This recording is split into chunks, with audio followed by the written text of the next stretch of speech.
여러분 안녕하세요. 네, 저는 강병호라고 합니다. 지금 이 기획 강좌라서 이제 칸트 철학을 소개하고 있는 한 10주짜리 이제 강좌 기획 부분에서 그 기획을 어떻게 나눠서 하고 있냐면, 첫째 앞부분은 이론 철학, 중간 부분은 실천 철학, 뒷부분은 미학을 나눠서 하고 있습니다.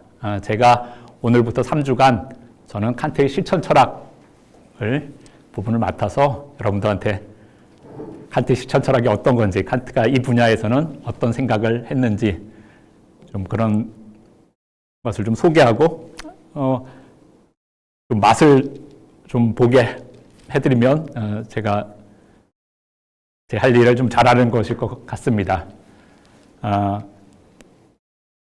근데 이제 실천 철학이 뭐냐, 실천 철학이 뭐냐라는 얘기를 좀 해볼게요. 그러니까 실천 철학은 그러니까 실천과 관련된 거죠. 사람의 실천과 관련된 건데, 이때 실천이란 건 뭐냐면, 우리가 뭐 실천한다 그러면 되게 거대하게 들리잖아요. 뭘 실천한다 이러면. 근데 그냥 실천은 기본적으로 인간의 행위와 관련된 거예요. 인간의 행위. 또 인간의 행위가 계속 모인 것이 삶이겠죠. 인간의 삶, 인간의 행위, 그것과 관련된 문제들을 다루는 분야입니다. 특히 실천 철학에서는 크게 두 분야가 있다고 할 수 있습니다.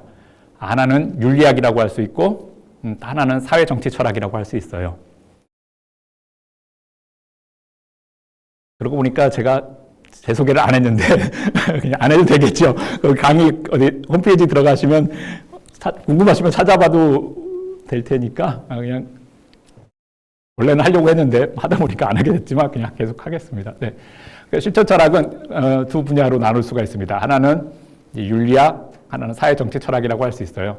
그러니까 우리가 윤리학과 사회정치 철학의 차이는 이제 크게 윤리학은 개인에게 방점이 좀 주어져 있습니다. 우리가 우리 삶을 살고 우리가 우리 행위들을 할 때 내가 개인이 어떻게 행동할 것인가, 나 개인이 정말 옳다 그러다 우리가 이런 판단을 할 텐데, 그때 그런 판단을 하는 사람을 개인으로 삼아서 이 개인이 어떻게 옳고 그런 판단을 하면서 자기 삶을 살아갈까, 그렇게 개인에게 좀 강조점이 찍혀서 삶의 문제, 행위의 문제를 다루는 철학을 이제 윤리학이라고 할 수 있고요. 사회정치 철학은, 그런데 우리가 어차피 사회적 동물이고 다른 사람들하고 같이 살아가야 되거든요. 그리고 우리가 다른 사람하고 살다 보면 당연히 이런 질문을 하게 되겠죠. 우리가 어떤 사회에 살고 싶은지, 우리가 바라는 사회는 어떤 사회인지, 또 어떤 사회가 바람직한 사회인지, 그런 생각을 할 거고, 또 뿐만 아니라 근데 또 다른 사람하고 살다 보면 그런 생각이 틀릴 수가 있어요. 나는 이런 사회가 바람직하다고 생각하는데 다른 사람은 다른 사회가 바람직하다고 할 수 있고, 그렇다면 경우에 따라서 내가 바람직하다고 하는 사회, 나는 그걸 추구하려고 하지만 어떤 사람은 그걸 굉장히 방해하려고 할 수도 있겠죠. 경우에 따라서 또 제가 바람직한 사회라고 하더라도 그것이 성립되기 위해서는 많은 조건들이 필요할 수가 있어요. 단지 인간의 마음가짐이나 그게 아니라 어떤 사회적, 경제적 조건들이 필요할 수가 있어요. 그래서 이제 사회적 철학이라는 것은 우리 삶 속에서 우리가 어떤 사회가 바람직한가, 그리고 그 사회는 왜 바람직한가, 그리고 또 그런 사회가 되려면 어떤 노력을 해야 될까, 어떤 방법이 있을까, 그런 것을 다뤄보려고 합니다. 그래서 오늘 제가 이제 3주간 칸트의 실천 철학을 다루면서 칸트가 윤리학에서는 어떤 식으로 사고했고 어떤 생각을 했는지, 또 칸트는 사회정치 철학, 바람직한 사회, 그 사회의 모습, 그 사회로 가려면 어떻게 해야 될지, 그런 것과 관련해서 어떤 생각을 했는지, 그런 부분에 대해서 여러분들한테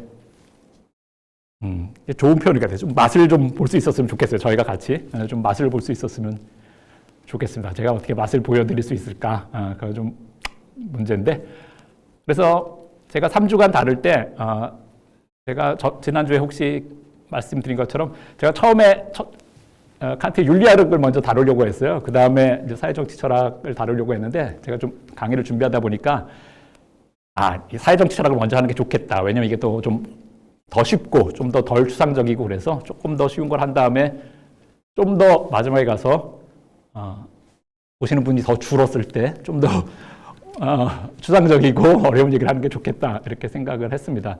그래서 오늘과 다음 주는 칸트의 사회정치 철학적인 생각을 좀 알아볼 수 있는 그런 텍스트를 좀 우리가 살펴보려고 하고요. 그 다음에는 세 번째 주에는 칸트 윤리학에 관한 칸트의 생각의 어떤 대강을 제가 좀 설명드리려고 합니다.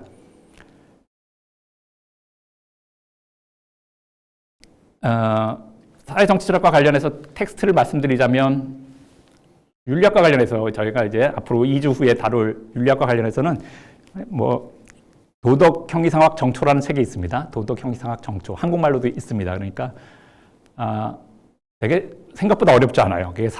도덕형이상학 정초가 3부로 구성되어 있는데 머리말 있고 1, 2, 3부 있는데 3부는 조금 어려웠습니다. 그러나 1, 2부는 특히 1부는 아주 쉬워요. 그러니까 제 생각에는 약간 시간을 내셔서 1부를 적어도 1부라도 좀 읽어오시면 되게 좋을 것 같아요. 1부는 한 20쪽밖에 안 합니다. 그러니까 한번 읽어오실 수 있으면 되게 좋을 것 같아요.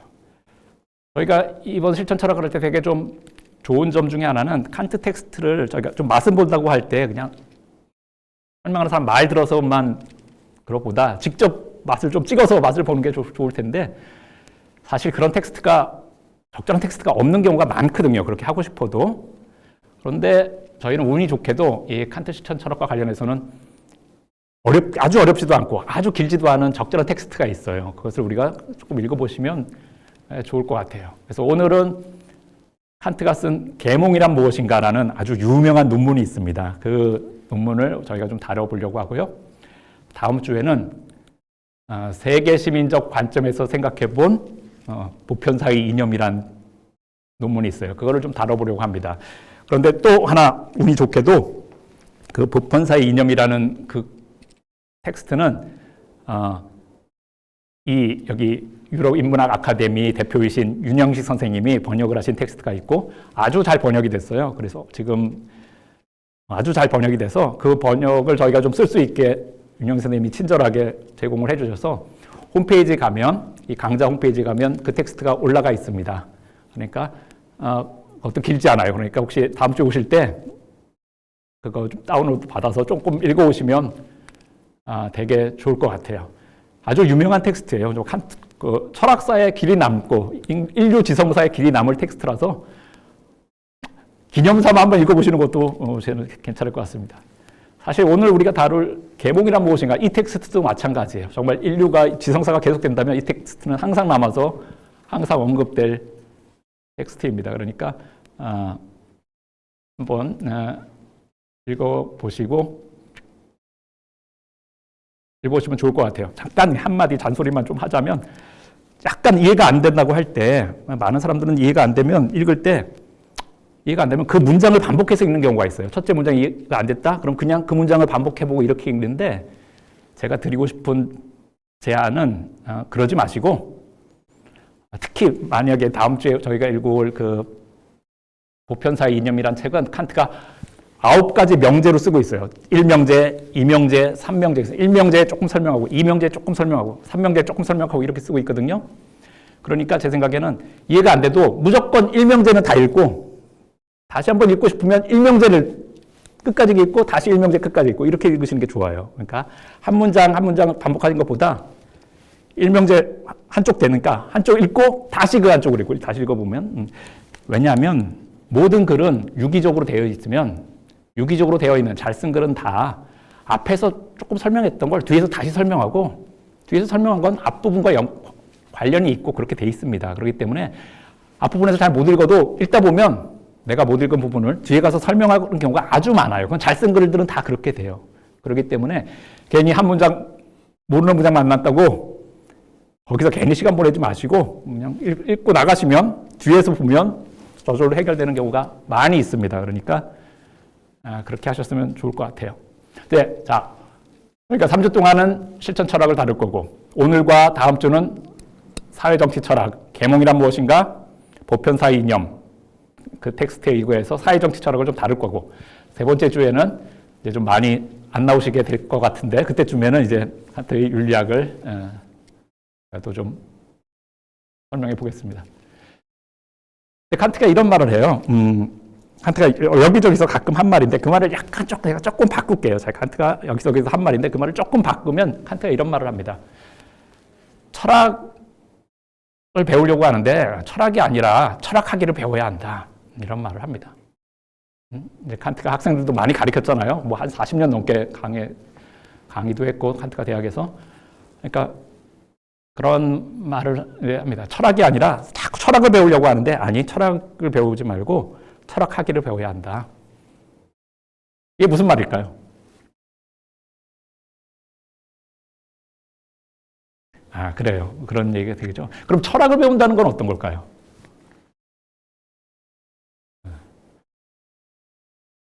지금 여러분들도 이제 다 철학 배우러 오셨잖아요. 칸트 철학한다 그러니까 칸트 철학하고 배우러 왔고 어디 강좌에 가서 그러면 이제 철학을 배워야지 이렇게. 그러니까 그 사람이 무슨 생각을 했을까 그런 거를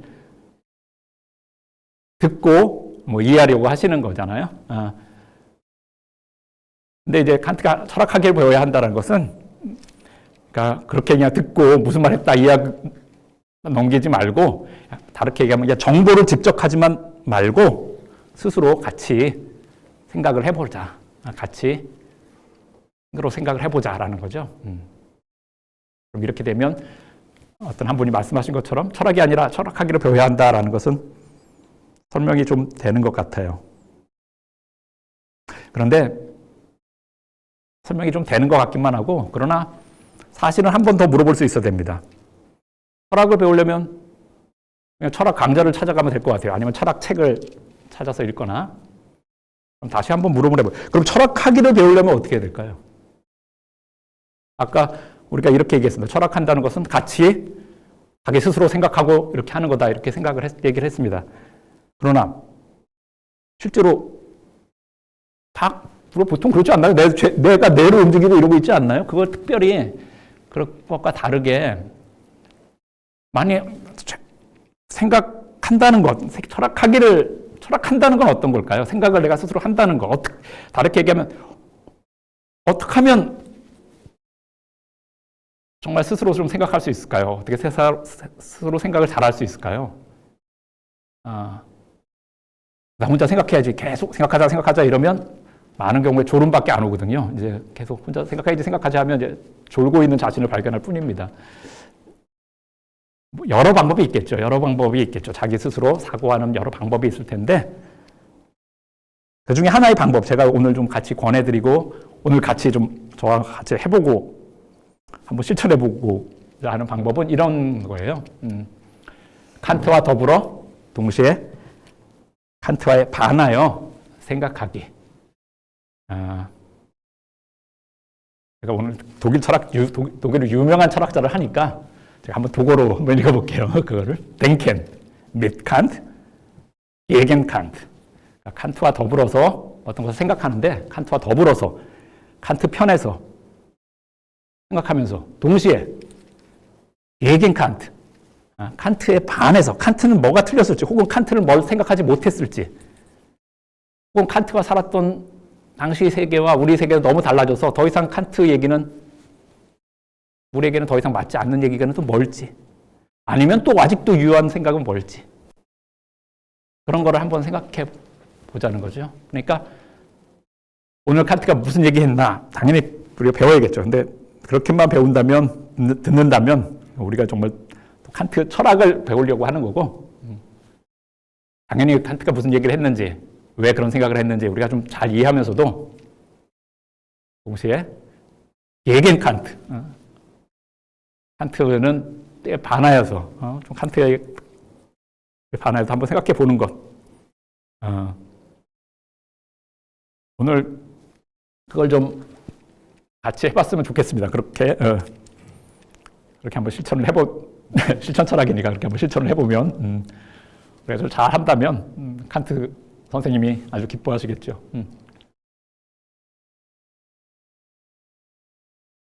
자, 또 이렇게 잘할 수 있는 게 칸트가 이런 말을 해요.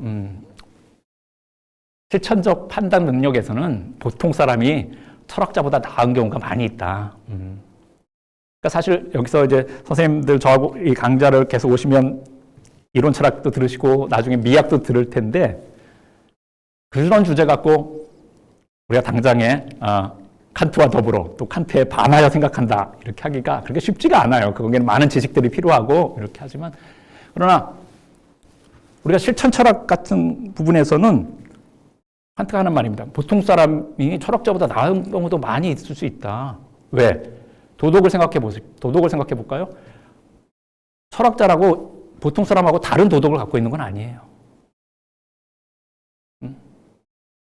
어떤 것이 바람직한 사회가 좋을까? 우리가 같이 살 때 얼마나 어떤 사회가 바람직한가? 그거에 대해서 철학자만 또 특별한 대단한 다른 생각을 갖고 있는 건 아니에요. 만약에 그렇게 생각한다면, 만약에 철학자가 도덕에 있으면서 다른 사람과는 전혀 공유하지 않는 자기만의 도덕을 갖고 있다. 그럼 그것은 헛소리일 가능성이 훨씬 높습니다. 따라서 물론 여기서 철학자는 꼭 철학가를 나온 사람이 아니라 좀 사유와 관련해서 많이 훈련이 돼 있고 그 부분에 관련해서 많은 공부를 한 사람은 그렇지 않은 사람보다는 훨씬 더 장점이 있을 수가 있죠. 좀 체계적으로 생각할 수도 있고 훨씬 더 분명하게 생각할 수도 있고 그럴 수는 있습니다. 그렇지만 그러나 보통 사람도 이런 문제에 있어서는 철학자보다 적어도 철학자만큼 할 수 있다. 이게 이제 칸트가 한 얘기예요. 그래서 우리도 오늘 이 얘기를 해보면서 그래서 우리도 좀 잘해볼 수 있습니다. 그러니까 오늘 같이 해보죠. 자, 오늘 저희가 다룰 텍스트는 계몽이란 무엇인가라는 텍스트입니다.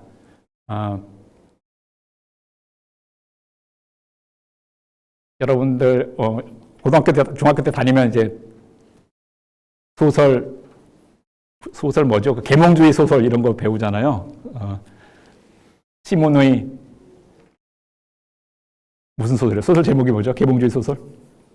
학생들이 시골에 가서 아이들 가리키고 그러면서 그때 그 계몽이란 말 우리도 이제 많이 알고 있는데 이제 칸트가 이제 그 유럽에서도 계몽주의 시대가 이제 있었고 한 18세기가 계몽주의 시대라고 돼 있고 한 1780년대쯤에 어떤 월간 베를린이라는 어떤 그런 잡지에서 도대체 계몽이란 무엇인가 라는 주제로 여러 학자들의 글을 읽기 시작했어요. 그 중에 이제 썼던 칸트의 글입니다.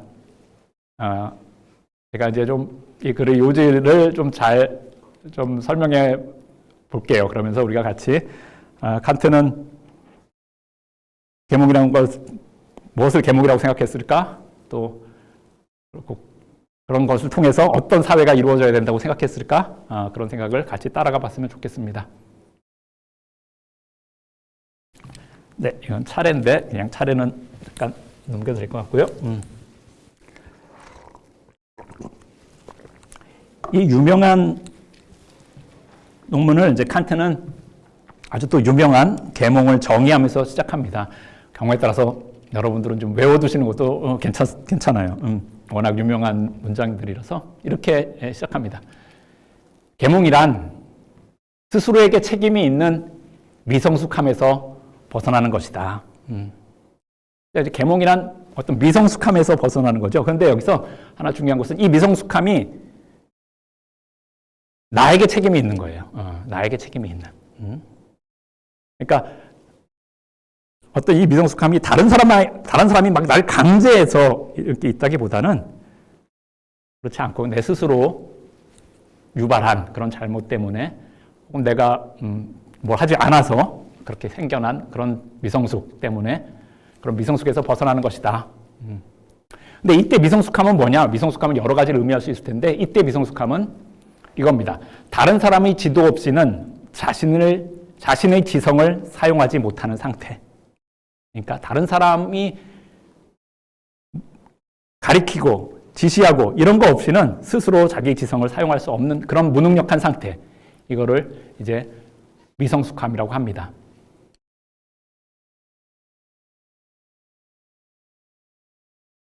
이 미성숙함이 지성의 결여 때문이 아니라 다른 사람의 지도 없이 자신의 지성을 사용하려는 결단과 용기의 결핍 때문이라면 그 책임은 자신에게 있다. 그러니까 지금 이 미성숙 상태는 근데 칸트가 보기에는 자기 스스로 초래한 것이라는 거죠. 자기에게 책임이 있어요. 왜? 지성이 없어가 아니라 지성은 이미 다 갖고 있고 사실 이미 생물학적 나이도 어느 정도 차서 다 지성을 사용할 나이도 됐는데도 지성이 없어서가 아니라 지성을 사용할 만한 그만한 자신의 용기, 그런 결단 이게 없어서 계속 다른 사람의 지도를 받으면서 그냥 다른 사람이 시키는 대로 혹은 다른 사람이 따라서 이렇게 하고 있을 때 그런 미성숙이죠. 그렇기 때문에 그것은 바로 스스로에게 책임이 있는 미성숙이라고 합니다. 이런 미성숙함에서 벗어나서 스스로 자기 지성을 사용할 수 있는 것, 그게 바로 계몽이다. 이렇게 얘기합니다. 아주 멋진 얘기래요. 감히 알려고 하라. 자신의 지성을 사용할 용기를 가져라. 이것이 계몽의 슬로건이다. 이게 계몽이 내세우는 모토입니다. 감히 알려고 하라. 자신의 지성을 사용할 용기를 가져라. 아마 반대되는 말은 뭘까요? 감히 알려고 하라. 여기 반대되는 말은 뭘까요?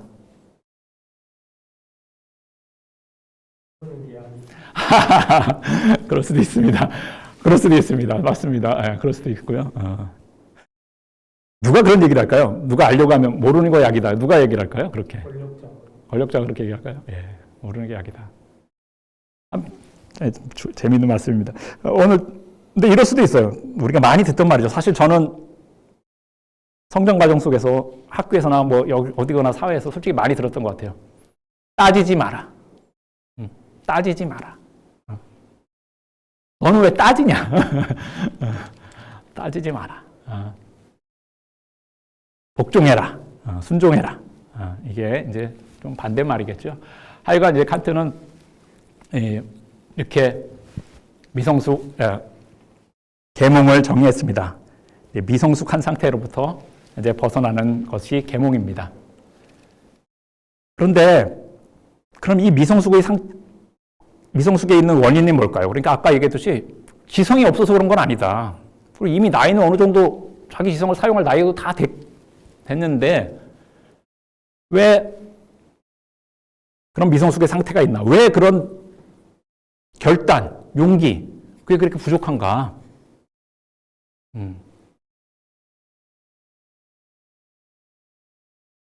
그래서 칸트는 이제 얘기합니다. 아까 말했듯이 왜 이 미성숙은 칸트가 생각하기에는 그렇게 지성이 모자라서도 아니고 결단과 용기가 부족한데 그걸 왜 그렇게 결단과 용기를 안 하나? 다 지성을 갖고 이러는데 칸트가 생각하기에는 왜냐하면 사람들이 좀 게으르고 또 비겁하고 그 문제와 관련해서 자기 자신의 지성을 사용하는 것과 관련해서 게으르고 또 비겁하고 또 그냥 남이 시키는 대로 하는 게 익숙한 거죠. 거기에 또 익숙하고 또 되게 편한 면도 있다는 거죠. 되게 편하고 이렇게 미성숙의 상태에 안주하는 이유는 게으름과 비겁함 때문이다. 너무나 또 편안한 것이다. 이제 재밌는 얘기예요.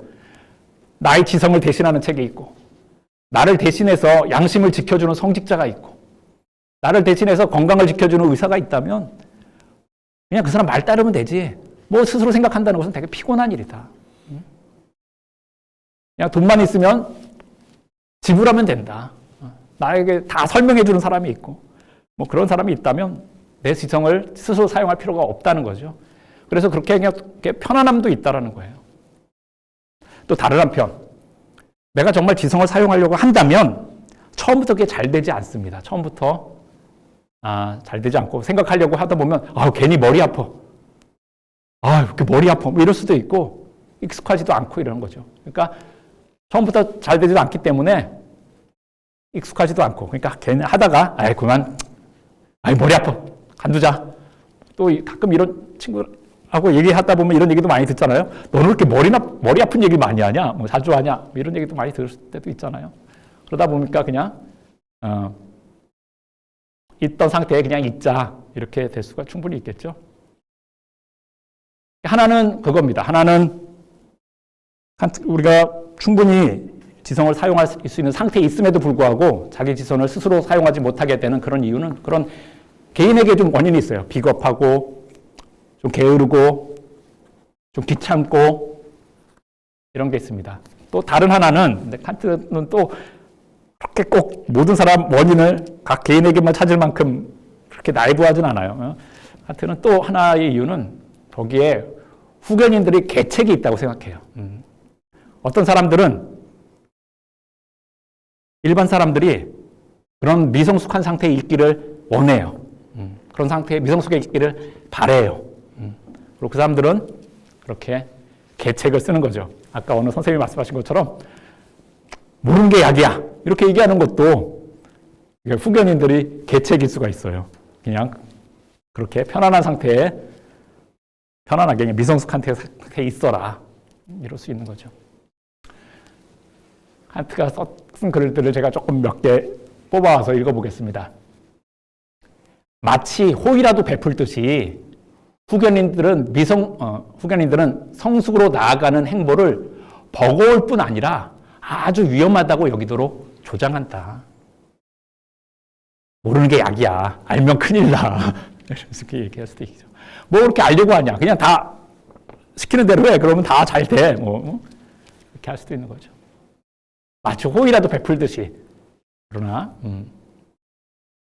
그래서 사람들은 이제 돌보는 가축, 그리고 자기가 피후견인들이겠죠. 그 사람들을 돌보는 가축처럼 여기면서 돌보는 가축들을 어리석게 만들고 이 온순한 피조물들이 보행기 바깥으로 한 걸음도 벗어나지 못하도록 주도 면밀하게 단속해 놓은 다음에 그런데도 그들이 자력으로 걸음을 옮기려고 할 때 닥쳐올 위험을 보여준다. 그러니까 완전히 그냥 여러분 아이들 쓰는 보행기 아시죠? 그 보행기에 앉혀서 스스로 걷지 못하게 해놓고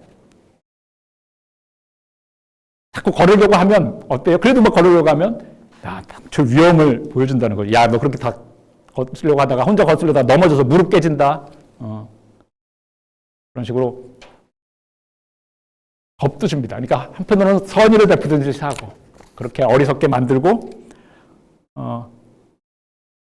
뭐 지배하기 쉽게 피지배자들을 공부도 적게 가르치고 뭐 그런 적도 있잖아요. 우미나 정책을 하고 또 그래도 좀 자기 지성을 사용하려는 사람들이 있으면 겁을 줘서 단념하게 만들기도 합니다. 자, 그럼 이제 칸트는 처음에 얘기했어요. 지금 대부분의 사람들이 미성숙 상태에 있다. 지성은 갖고 있으면서도 또 미성숙한 상태에 있다. 그러니까 어떻게 생각하면 지성은 이미 있으니까 미성숙한 상태에서 그냥 결심만 하면 마음만 먹으면 빠져나올 수 있을 것 같지만 사실은 그렇게 간단하지 않다는 거죠. 지금까지 얘기한 내용을 좀 보면 우리는 이런 결론에 도달할 수 있을 것 같아요.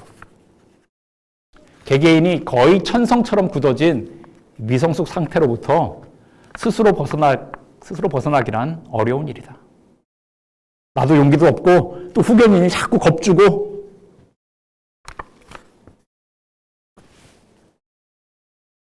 미성년 상태에서 벗어나는 사람은 그래서 극소수에 불과할 것이다. 이렇게 하면 그리고 좀 우울한 결론에 다르게 되죠. 근데 칸트는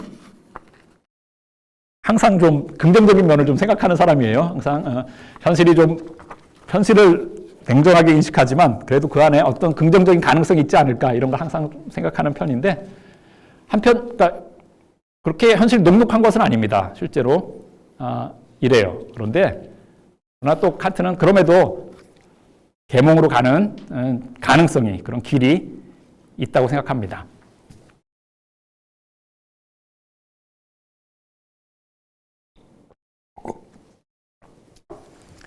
여기서 하나의 반전이 이루어져요. 지금은 뭐냐면 살펴보니까 모든 사람이 다 지성을 갖고 있긴 하지만 그러나 개인이 이런 미성숙 상태에서 벗어나는 것은 쉬운 건 아니다. 야, 그럼 어떻게 할까? 그럼 어떻게 해야 계몽이 될 수 있을까? 그런데 이렇게 얘기합니다. 약간 반전이에요. 개개인이 아니라 대중이 스스로를 계몽하는 것은 오히려 가능하다. 그러니까 개인이 스스로 개인의 힘으로 그런 미성숙 상태에서 벗어나는 것은 상당히 어렵다. 상당히 어려울 거다. 그럴 수 있는 사람은 극소수에 불과할 것이다. 그러나 아니, 사람들이 모임이 어떤 사람들이 다른 사람들과 함께 더불어서 스스로를 계몽하는 것은 오히려 가능할 것이다. 여러분 어떠세요? 이 말이 되게 좀 그렇다게 들리세요? 아니면 오히려 더 좀 의아하게 들리세요? 약간 그럴듯하게 들리세요? 아니면 더 오히려 의아하게 들리세요?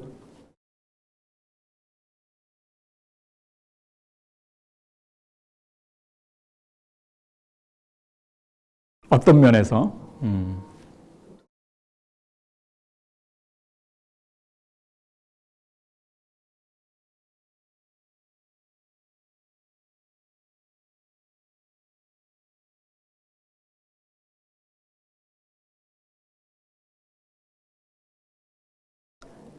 오케이, 알겠습니다. 좋은 말이에요. 예, 그러니까 여기서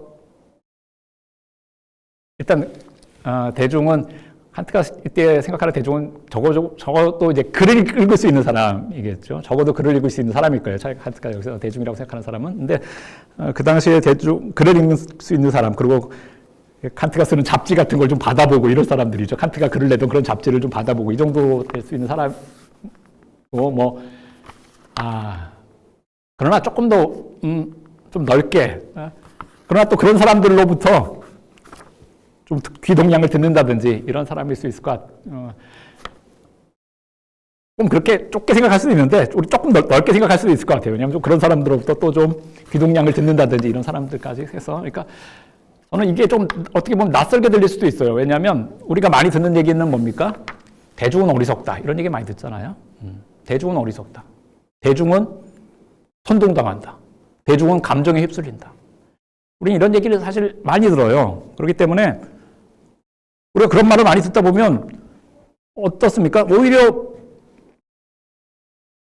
대중은 어리석다. 대중은 선동당하기 쉽다. 감정에 휩쓸리기 쉽다. 이런 얘기를 많이 듣다 보면 그런 식으로 생각한다면 어떻게 생각하면 계몽은 대중이 하는 건 어렵고 오히려 개개인이 계몽하는 건 더 쉬울 것 같을 수도 있거든요. 개개인이 계몽을 하는 것은 가능하지만 대중이 계몽되는 것은 불가능하다. 이렇게 생각할 수도 있는데 칸트는 아니요. 지금 그렇게 생각하지 않고 개개인이 아니라 대중이 스스로를 계몽하는 것은 오히려 가능하다. 자, 이제 왜 그럴지를 한번 좀 제가 앞으로 칸트가 하는 얘기를 조금 설명한다면 우리가 이거를 이해해야 될 것 같아요. 왜 그럴까? 왜 개인이 스스로를 계몽하는 것은 어렵고 오히려 집단으로서 대중이 함께 미성숙한 상태로부터 빠져나오는 것은 오히려 그게 더 쉬울까? 왜 그럴까? 이제 그거를 한번 우리가 이해할 수 있어야 될 것 같습니다. 근데 칸트는 일단은 그렇게 생각하는데요. 오히려 그런 계몽의 가능성은 개인에게보다는 대중에게, 집단에게 더 있을 거라고 생각하는데, 일단 그런 계몽의 가능 조건은 뭘까? 이제 하나는 어떤 조건이 필요합니다. 이런 계몽이 되기 위해서는 조건이 필요한데, 그것은 바로 자유예요. 칸트는 이렇게 씁니다. 계몽을 위해서는 자유만 있으면 된다. 대중에게 자유를 허용하기만 하면 대중은 틀림없이 스스로를 계몽할 수 있다. 되게 좀 낙관적으로 들리는 말이죠. 어쨌건. 자, 칸트는 개개인보다는 오히려 대중이 집단으로서 계몽이 이룰 가능성이 더 많이 있고, 그러나 필요한 조건이 있어요. 그러기 위해서 필요한 조건이 있는데 그 조건은 자유입니다. 네, 여기서 또 한 번 또 물어볼 수가 있어요. 또 한 번 그런 질문을 하는 게 좋아요. 자유는 우리가 보기엔 너무 굉장히 큰 개념이거든요. 오늘 자유로 가리키는 게 엄청 많아요.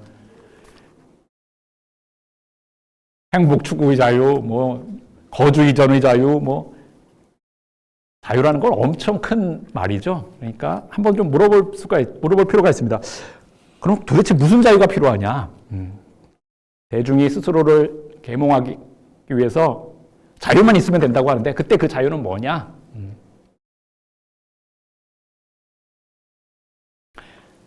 여기서 하나의 유명한 말이 나옵니다. 여러분 오늘 그냥 이 강의 끝나고 가시더라도 이 단어는 꼭 기억하고 가시는 게 좋을 것 같아요. 그러면 훨씬 더 오늘 강의에 있으셨던 게 이 시간이 아깝지 않을 수 있습니다. 무슨 말이냐면 이성의 공적 사용이라는 말이에요. 이성의 공적 사용. 우리가 이성을 사용하는데 칸트는 이제 두 가지로 구분합니다. 이성을 공적으로 사용하는 것과 사적으로 사용하는 것을 구분합니다.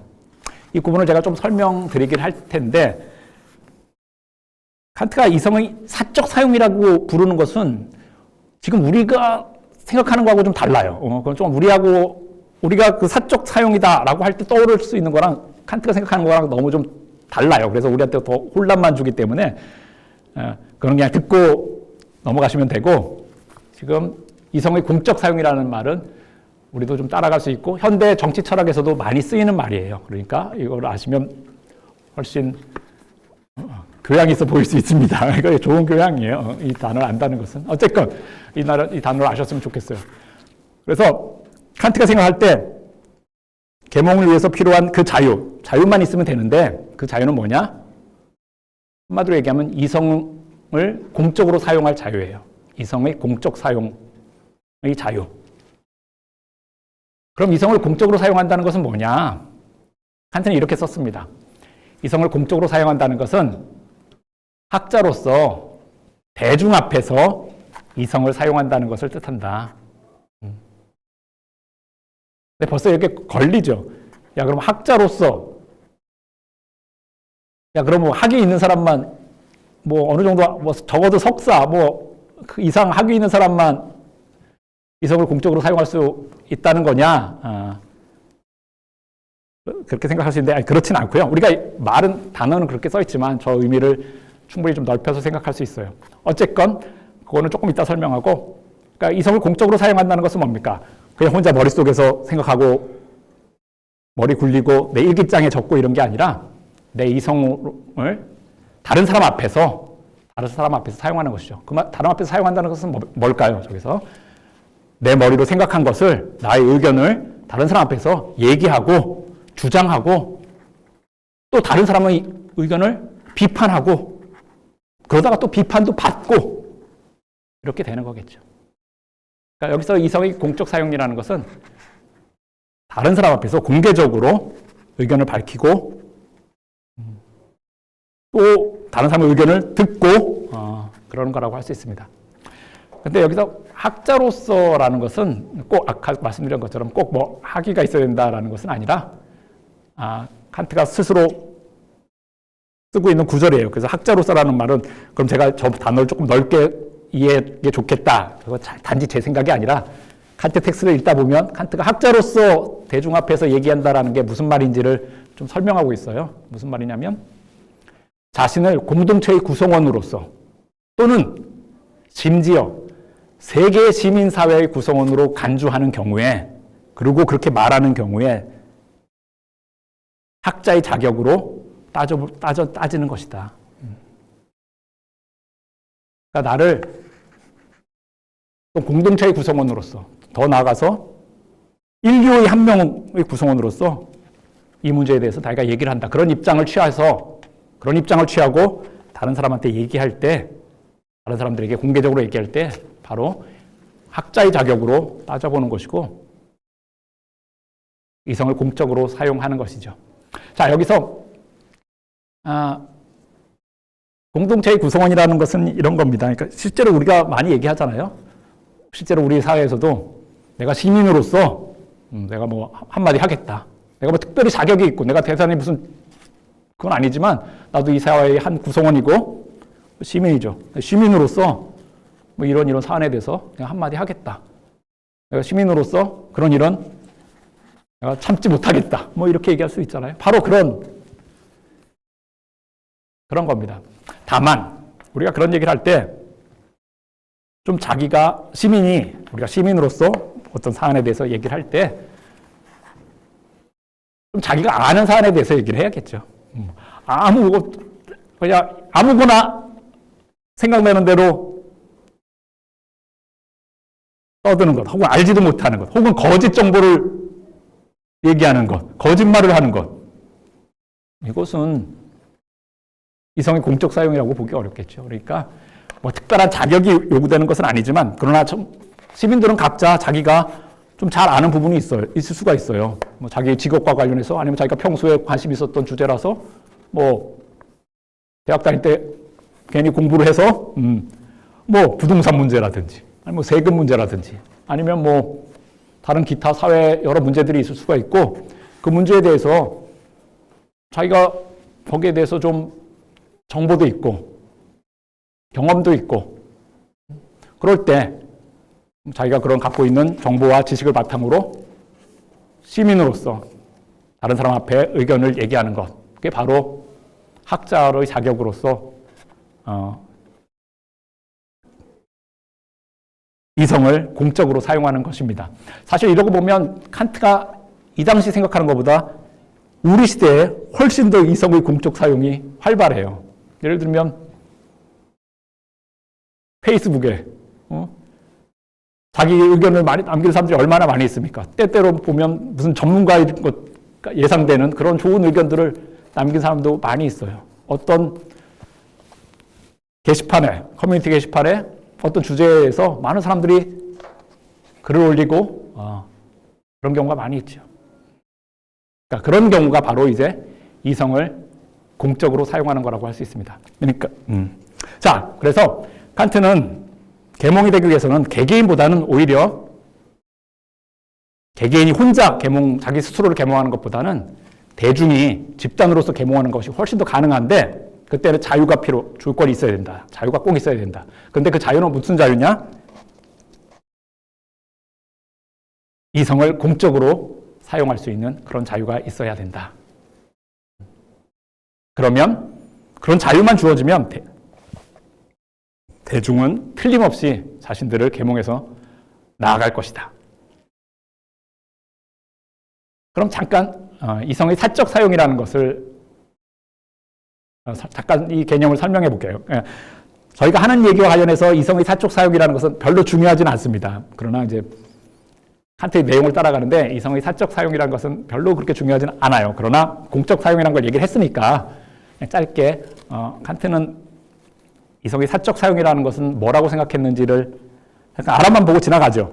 다만 제가 미리 말씀드리지만 칸트가 사적 사용이라고 하는 것은 우리가 생각하는 사적 사용하고 좀 어감이 많이 틀려요. 그렇기 때문에 그냥 듣고 그냥 지나가시면 될 것 같아요.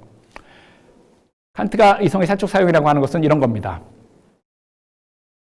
이성의 사적 사용이란 관직의 범위 안에서 이성을 사용하는 것을 뜻한다. 그러니까 자기가 어떤 관직에 있어요. 그러면서 그 관직의 일을 수행하면서 거기에 맡겨진 일을 하면서 이성을 사용하는 것을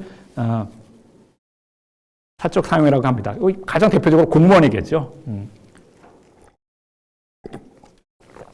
군대 장교일 수도 있고, 경우에 따라서 어떤 특히 그 종교 성직자일 수도 있습니다. 그러니까 그 특별히 우리와 좀 다르게 유럽은 다 이제 국교죠. 국교가 있었고, 국교에서 이제 성직자면 거의 반쯤 공무원이죠. 그러니까 만약에 지금 뭐 카톨릭의 신부 뭐 이런 경우도 자기에게 주어진 주어진 임무가 있죠. 그런 임무에 관련해서 그런 관직을 수행하면서 임무를 수행하면서 이성을 사용하는 것은 칸트는 그것을 그냥 사적 사용이라고 해요. 왜 사적 사용이라고 했냐? 그럼 우리 안 맞는 것 같은데 어쨌건 칸트는 이렇게 얘기했습니다. 칸트가 재미있는 얘기를 들어요. 그러니까 예를 들어서 장교가 지금 작전 수행 중이에요. 근데 이 장교가 자기 상급 장교가 작전을 지시했는데 이 하급 장교가 듣기에는 그 작전이 말도 안 되는 것 같아. 그래서 막 그 장교한테 상급 장교한테 가서 따지고 막 이거 아닌 것 같다 이러면 안 된다는 거예요. 지금 작전 수행 중에 장교는 자기 이성을 사적으로, 그러니까 관직과 관련해서 사용해야 된다는 거죠. 그냥 거기서는 그렇게 따지지 말고,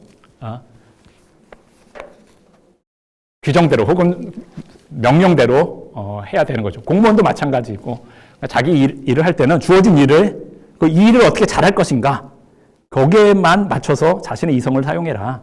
그것이 이제 바로 이성의 사적 사용이라는 것입니다. 이런 경우에는 당연히 따지는 것이 허용되지 않으며 복종해야만 한다. 그러니까 장교가 전쟁 중에 작전 명령에 대해서 따지고 이러면 안 된다는 거죠. 복종해야 된다. 그래야 일정 정도 질서가 유지된다. 사회가 유지되기 위해서는 일정 정도의 질서가 꼭 필요하고, 그런 사회가 일정 정도의 질서를 유지하기 위해서 있는 사람들이 바로 공무원, 그런 사람들이다. 그러니까 그런 사람들은 꼭, 특히 자기가 그 사회의 질서 유지와 관련해서 맡겨진 일을 할 때는 그 안에서만 주어진 일을 수행하는, 그 주어진 일을 어떻게 잘 수행할까, 어떻게 효율적으로 수행할까, 이와 관련해서만 이성을 사용해라. 이제 그것이 이성의 사적 사용이고, 이럴 때 그렇게 해야 될까요? 그것은 그래요. 그러니까 그렇게 해야 됩니다. 그러니까 사회는 질서가 유지가 필요하기 때문에. 그러니까 자, 하지만 칸트가 얘기할 때 계몽을 위해서 필요한 것은 뭐예요? 이성의 공적 사용입니다. 자, 지금 우리가 여기까지 해온 얘기를 잠깐 정리를 해볼게요. 계몽은 개인이 스스로 이루기는 굉장히 어려울 거고, 가능하다면 오히려 가능한 것은 대중이 집단으로서 이루는 것이 가능할 것이다. 그런데 그때 조건이 있다. 그것은 이성의 공적 사용이다. 이성의 공적 사용만 있으면 오히려 틀림없이 대중은 자신을 계몽할 것이다. 이게 주장이었습니다. 제가 그것을 좀 설명했어요. 그럼 이제부터 제가 한번 여쭤볼게요. 그럼 칸트는 지금까지 설명한 걸 바탕으로 하면 어떻게 개개인이 아니라 대중이 스스로 계몽하는 것이 어떻게 가능하다는 걸까요? 왜 개개인보다 대중으로서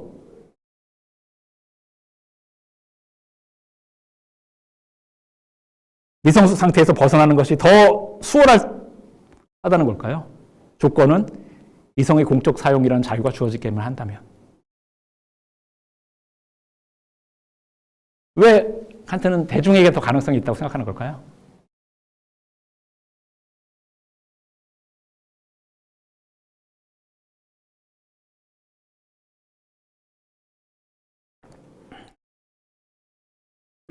인간은 기본적으로 사회적 동물이고, 제 아무리 이성을 사용해서 모르는 하더라도 그 사회의 일반적 의식의 테두리나 교육받은 거나 인습이나 관습이나 이런 속에서 하는 한계가 있기 때문에 사람들이 전체적으로 그런 멍에서 벗어나야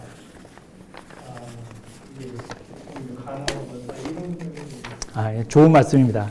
좋은 말씀이에요. 그러니까 지금 말씀하신 것처럼 우리가 미성숙한 상태에 있고 스스로 지성을 사용해 본 게 아니라 그냥 후견인들이 얘기해 주는 대로 듣고 자라왔다면, 다르게 얘기하면 우리는 많은 편견이 있어요. 예를 들어 편견이 많다고 해봅시다. 내가 스스로 다 사실 편견 없는 사람은 없겠죠. 다 조금이라도 어떤 편견이 있을 거예요. 그런데 각 개인이 내가 편견을 벗어나려고 해봅시다. 그럼 내 스스로 생각해 볼까요? 나 혼자 개인이야. 그리고 내 개인이 편견에 벗어나고 싶어요. 그러면은 스스로 생각해 보죠. 내가 갖고 있는 편견은 뭘까? 계속 생각해 봅니다. 내가 갖고 있는 편견은 뭘까? 내가 갖고 있는 편견은 뭘까? 근데 그 편견을 갖고 있는 사람은 그것을 편견이라고 생각하지 않죠. 그렇기 때문에 내가 아무리 생각해도, 내가 아무리 들여봐도 내 편견은 내 편견으로 보이지 않고 나한테는 내 스스로 편견을 찾아낼 수가 없어요. 사실 그냥 혼자 스스로 오래 생각한다는 것은 실제로 아주 그런 경우에 많은데, 실제로 그렇게 되기가 쉽습니다. 내가 스스로 그냥 생각한다는 것은 현실에서는 했던 생각 또 하고, 그거밖에 안 될 경우가 많아요. 안 그러면 졸든지, 생각하다 졸든지, 안 그러면 했던 생각 또 하고, 했던 생각 또 하고, 전혀 발전이 없을 경우가 많아요. 어떻게 하면 정말 나한테 어떤 있을지도 모르는 편견, 그리고 내 생각의 허점, 그런 것들은 어떻게 알고 깨닫고 나아갈 수 있을까요? 그것은 다른 사람이 지적해 줄 때죠, 사실은. 다른 사람이 보고 나하고 좀 관점도 다르고 경험도 다르고 나하고 생각도 다른 사람이 볼 때 나하고 다른 생각, 저 사람은 다르게 생각하구나, 이런 걸 저 사람은 다르게 생각하는구나. 벌써 알면 그것만 알아도 내 생각이 그 자체로 당연한 생각이 당연한 건 아니라는 것을 알 수가 있죠. 그런 식으로 다른 사람과의 교류 속에서, 대화 속에서 지적을 받으면서 다른 사람과 이견을 겪으면서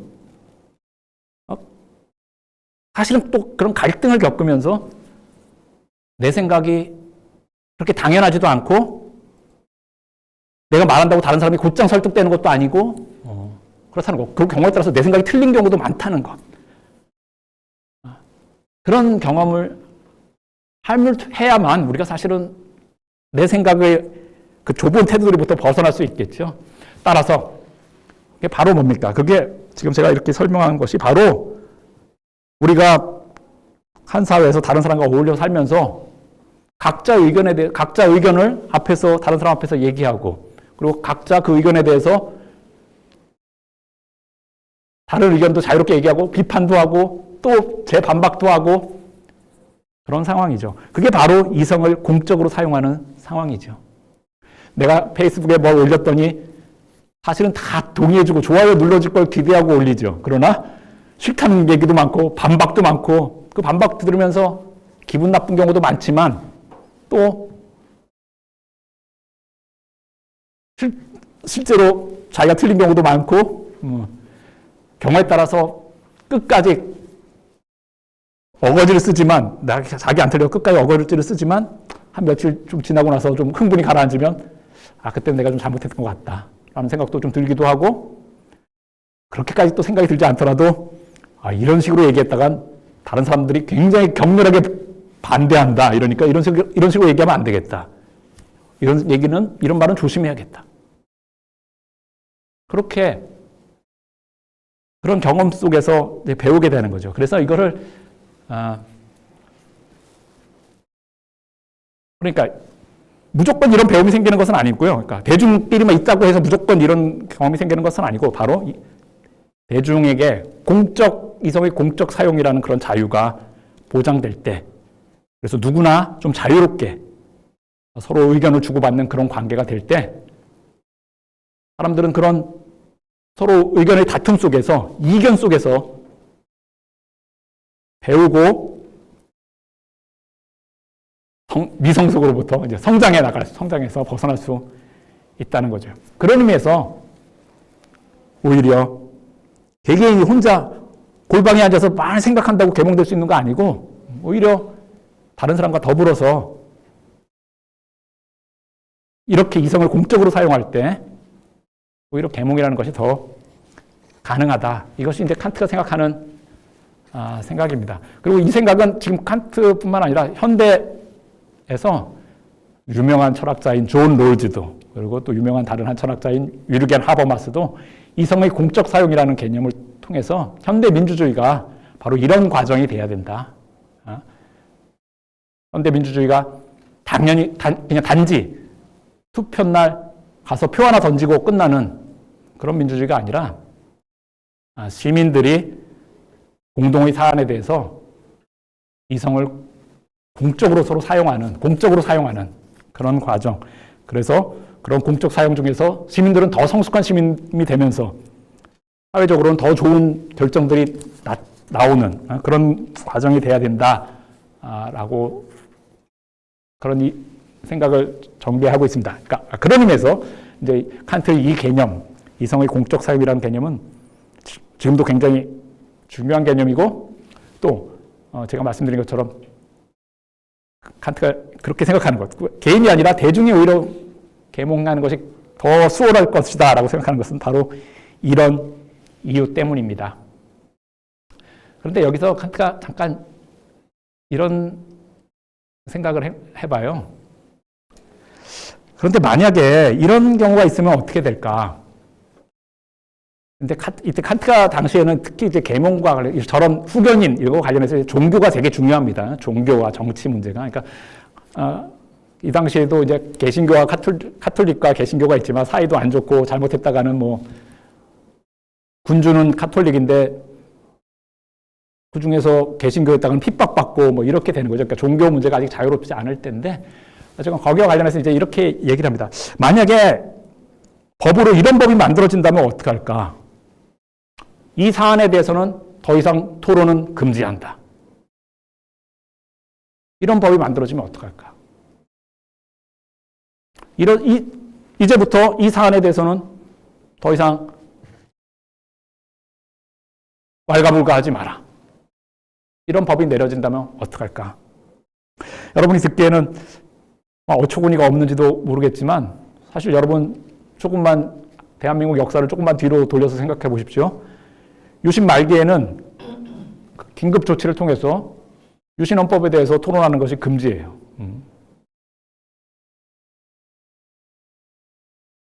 1987년 4월 13일, 저는 또 이걸 좀 잘 기억하는데 1947년 4월 13일에는 무슨 조치가 있습니까? 1947년 6월 항쟁이고 이제 한국 사회가 민주주의로 넘어가는 큰 분수령이죠. 1987년 6월 항쟁이 이제 큰 분수령이죠. 이제 한국 사회 민주주의로 넘어가는 큰 분수령이죠. 그럼 1987년 4월 13일, 그러니까 6월 달이 되기 한 2달 전, 이때는 무슨 일이 있었을까요? 4.13 호원 조치. 맞습니다. 그때 이제 직선제 개헌이 큰 문제였죠. 4.13 호원 조치라는 것은 뭡니까? 더 이상 헌법 개정에 대한 토론은 금지한다는 거예요. 더 이상 헌법 토론에 대한 그런 얘기를 하면 범죄 행위로 간주하겠다는 거죠. 그러니까 지금 제가 말씀드린 아까 뭐에 대한 토론을 금지한다 이런 말이 뭐 그런 법이 있어? 그런 법이 되게 뭐 황당할 것 같지만 사실 현실에도 있었고 우리 가까운 역사, 우리 과거의 역사에도 있었습니다. 어쨌건 칸트는 여기서 종교적인 문제와 관련해서 예를 드는데 만약에 그런 법이 만들어진다면 어떡할까? 어떤 문제에 대해서는 더 이상 토론하지 마. 권력자가 이렇게 무슨 이유에서건, 그 종교적 이유에서건 어떤 이유에서건 이 문제에 대해서는 더 이상 토론하지 마. 이런 법이 만들어진다면 어떻게 될까? 칸트는 여기에 대해서 이렇게 얘기를 합니다. 그런 법은 전적으로 무효이다. 그것은 인간 본성에 어긋나는, 그런 법을 만드는 것은 인간 본성에 어긋나는 범죄다. 왜? 칸트가 생각하기에는 인간의 본성이라는 것은 자기가 자기 자신의 지성을 스스로 사용하여서 자율적으로 독립적으로 생각할 수 있는 그런 존재로 나아가는 것. 그것이 바로 인간의 사명인데 그런 법을 만드는 것은 바로 인간의 그런 본성에 대한 범죄고 따라서 그냥 전적으로 무효이다. 그렇게 계몽을 막는 거죠. 그러니까 어떤 사안에 대해서 공개적으로 사람들이 공적으로 이성을 사용하여서 그 주제에 대해서 토론하는 것을 막는 것. 그것은 계몽을 막는 것이고 그렇게 하는 것은 개인을 위해서나 또 뿐만 아니라 특히 후손을 위해서 후손과 관련해서 생각해 볼 때 인류의 신성한 권리를 침해하고 짓밟는 것이다. 왜냐하면 그 문제에 대해서 토론을 안 하고 이렇게 있으면 후손들도 그 문제에 대해서 잘 알 수 없을 것이고 우리가 이 시대에 토론을 잘 안 하고 넘기게 되면 우리가 토론을 하고 그러면 우리 후손들은 더 나은 위치에서 그 문제에 대해서 더 나은 지식을 갖고 토론을 할 텐데 그렇지 못하고 우리가 정말 그 부분에 대해서 완전히 토론조차 안 하고 그냥 금지하고 있다 보면 우리만 계몽을 늦추는 게 아니라 후손에게도 계몽을 늦추게 만든다는 거죠. 하여간 그것은 인류의 신성한 권리를 침해하는 것이다 라고 얘기를 합니다. 어쨌건 이 결론은 놀랄만한 결론은 아닌데, 근데 이런 얘기를 하면서 우리가 알 수 있는 것이 하나 있어요. 재미있게 우리가 알 수 있는 것은, 칸트가 이런 얘기를 하면서, 이런 얘기를 합니다. 그럼 도대체 입법의 시금석, 어떤 입법이 정당하냐, 어떤 법이 정당하냐, 정당하지 않느냐, 이 시금석은 뭐냐? 과연 국민 스스로가 그러한 법을 스스로에게 부과할 수 있겠는가 하는 것이다. 그러니까 어떤 법이 정당하냐 정당하지 않냐는 것은 왕이 그걸 했다. 어떤 절차를 거쳐서 그냥 통과됐다. 왕이 명했다. 이게 아니라 정말 어떤 입법의 시금석은 국민 스스로가 그 법을 우리에게 스스로 부과할 그런 만한 법이냐. 국민이 스스로 이성의 공적 사용을 한 다음에 우리 법으로 삼자, 만들자라고 그렇게 할 만한 그런 법이냐. 그럴 만한 법만 정당한 법이라는 거죠. 그렇지 않은 법은 정당하지 않다는 거예요. 이게 바로 다르게 얘기하면 법이라는 현대 민주주의 생각을 아주 통하는 생각이고 선취하는 생각이라고 할 수 있습니다. 국민의 이제 자기 입법이라는 거죠. 물론 현실에서는 이제 대의제니까 국회의원을 통해서 법이 만들어지고 하지만, 그러나 그때 그 법이 만들어질 때 그 법은 어떤 식으로 만들어져야 돼요? 바로 절차적으로는 대의제를 통해서 만들어지지만, 그러나 그 법은 바로 국민이 스스로 만들었을 때 만들 그러한 법만 정당한 법이다라는 얘기를 합니다. 자, 이제 제가 거의 칸트의 계몽이란 무엇인가라는 짧게 내용을 잠깐 설명했고요. 그럼 이제 여기서 우리 칸트가 생각하는 바람직한 사회다. 그런 칸트가 생각한 바람직한 사회의 모습은 어떤 모습일까? 그것을 한번 좀 유추해 볼 수 있습니다.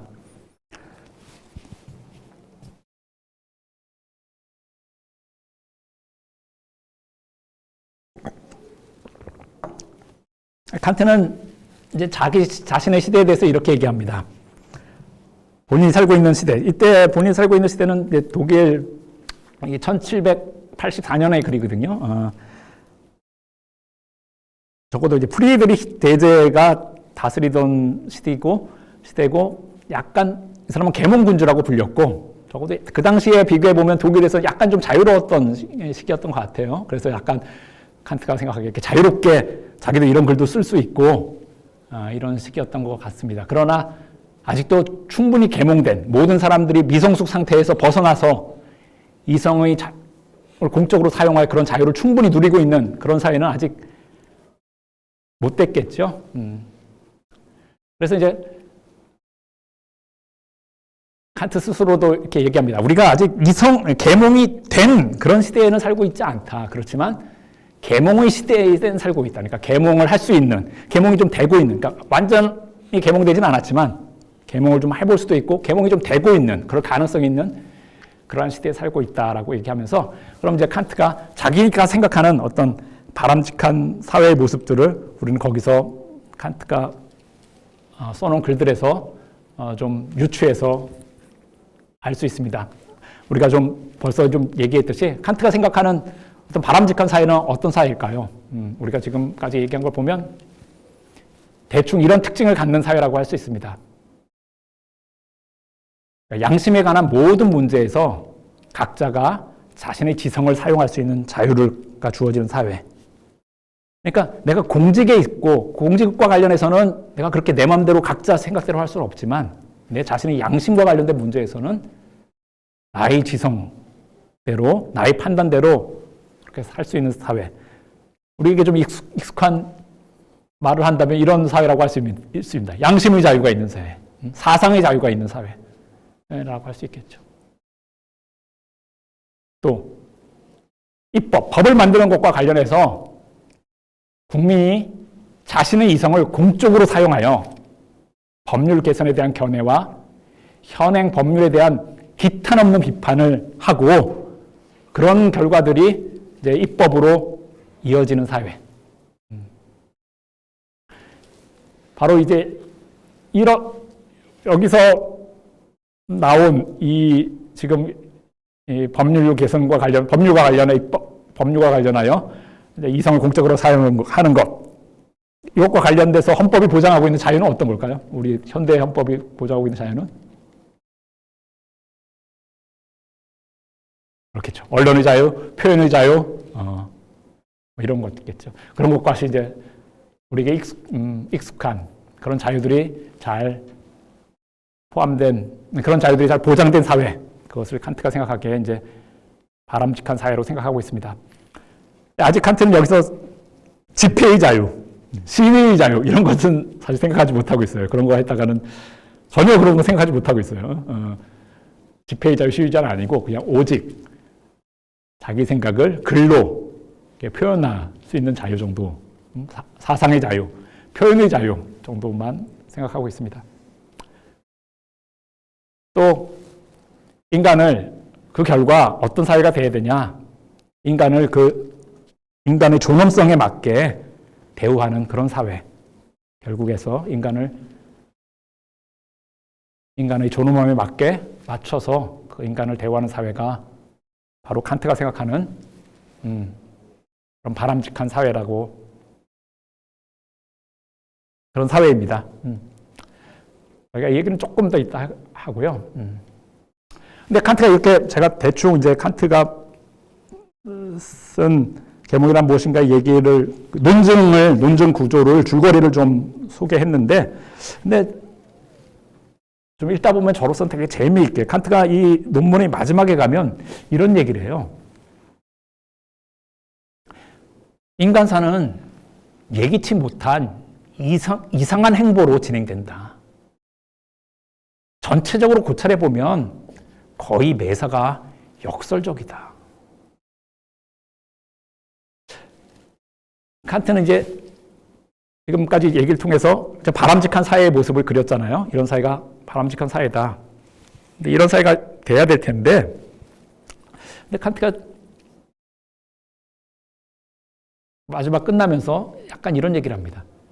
인간사는 예기치 못한 행보를 걷게 된다. 그런 경우가 아주 많다. 그러면서 매사가 역설적이다. 그럼 역설적이 아니라는 것은 뭘까요? 그러니까 여기서 역설적이라는 것의 의미는 뭐냐면, 그럼 역설적이 아니라는 것은 뭘까요? 역설적이 아니라는 것은 다 예상 가능한 대로 간다는 거죠. 예상 가능한 대로 가는 겁니다. 그러니까 만약에 이런 거예요. 나는 지금 계몽을 촉진하고 싶습니다. 제가 계몽을 촉진하고 싶어요. 그래서 제가 생각하기에 계몽을 촉진하기 위해서는 A라는 행동을 하는 게 좋을 것 같아. 그래서 A라는 행동을 했고, 그 A라는 행동이 실제로 계몽을 촉진했어. 이것은 다 제가 예상대로 가는 거죠. 이럴 때는 역설적이지 않은 거죠. 근데 이렇게 역설적일 수가 있어요. 나는 계몽을 촉진하기 위해서 진짜 A라는 계몽을 촉진하고 싶고, A라는 일이 계몽을 촉진하기 되게 좋은 일일 것 같아서 A를 했는데, 근데 어떻게 A가 갑자기 어떻게 보더니 오히려 계몽을 방해하게 돼. 인간 사이는 그런 일이 상당히 있을 수 있다는 거죠. 인간 사이는 그렇게 의도했던 대로 잘 안 되고 그런 일이 많이 있을 수 있다는 거죠. 거꾸로 이럴 수도 있습니다. 어떤 사람이 계몽을 방해하고 싶어요. 계몽을 방해하고 싶어서 B라는 조치를 취하면 계몽이 방해가 될 것 같아요. 더 나의 피후견인 자들을 더 가둬둘 수 있을 것 같습니다.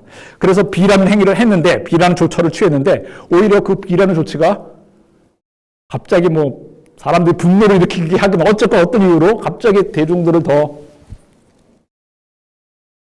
계몽으로 이끌어 버리게 되는 그런 조치를 취하기 전보다 더 권력자들에게 불리한 상황이 벌어지는 그런 일이 있을 수도 있다는 거죠. 실제로 그런 일이 많다는 거죠. 이럴 때는 의도와 다르게 일이 진행되는 거죠. 이런 의미에서 칸트가 생각하기에는 세상 일은 사실 의도와 다르게 진행되는 일이 많다. 역설적이다. 이런 얘기를 합니다.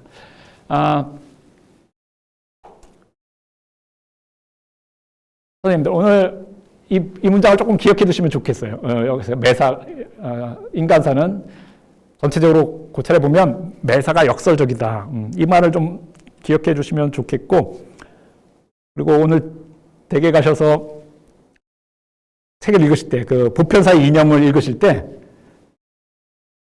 이 구절을 한번 기억해 보세요. 그럼 보편사의 이념을 읽으시다 보면, 아, 칸트가 저기서 역설적이다 했던 얘기가 뭘까? 그 안에 좀 나오기도 합니다. 그러니까 보편사의 이념을 보면, 보편사의 이념도 지금 저희가 1784년에 쓰여진 글이에요. 그러니까 바로 한 달 사이를 두고 발표된 글이라서 약간 잘 통하는 거라서. 그러니까 어쨌건, 이 역설적이다라는 얘기를 이렇게 두시면서 보편사의 이념을 읽어보시면은, 아, 거기서는 역설적이라는 말은 안 쓰는데, 아, 이게 바로 앞에 그래서 얘기했던 그 역설적이라는 얘기구나. 그런 얘기가 좀 나올 수가 있어요. 그러니까, 한번 찾아보시고, 다음 주에 와서 저희가 얘기를 해보죠. 하여간, 그러니까 어떤 역사의 진행, 이런 것은 다 의도대로 되는 것은 아니다. 거기에는 뭐 우연도 있지만, 의도대로 안 되고, 의도가 거꾸로 되는 이런 일도 많이 있다. 예를 들어서 이런 겁니다. 아까 뭐라고 얘기했어요? 대중이 스스로를 계몽하기 위해서 필요한 유일한 조건은 자유다. 자유만 있으면 계몽은 꼭 일어날 거다. 그런데 이런 문장이 있어요. 시민적 자유는 크면 클수록 국민의 정신적 자유에 유리할 것 같지만 오히려 극복하기 힘든 한계를 부여한다. 반대로 어느 정도 시민적 자유가 제한될 때 국민의 정신이 자신의 모든 능력을 발휘할 수 있는 공간이 마련된다. 이것도 우리가 좀 앞에서 얘기했던 것과 조금 어떻게 보면 결이 좀 틀린 얘기죠. 우리가 하던 얘기하고 조금 다른 얘기죠. 앞에서는 정말 계몽을 위해서는 자유, 이성을 공적으로 사용할 자유가 꼭 필요하고 그것만 있으면 될 거다 이렇게 얘기하는데 여기 와서는 갑자기 그거가 좀 다른 말을 하는 것 같아요. 시민적 자유는 크면 클수록 국민의 정신적 자유에 유리할 것 같지만 지금까지 해온 거 얘기하면 그럴 것 같은데 아니 오히려 그렇게 하면 오히려 극복하기가 힘든 한계. 그러니까 오히려 그렇게 하면 더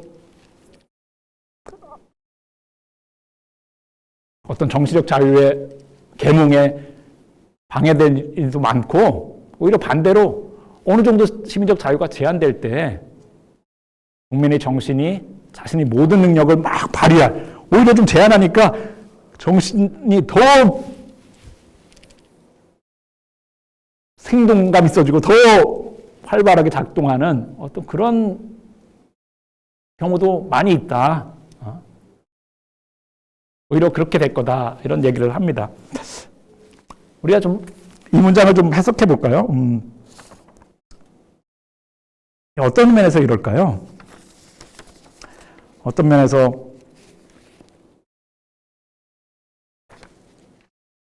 지금 제가 말씀드린 얘기를 쭉 따라오다 보면 어떤 면에서 칸트는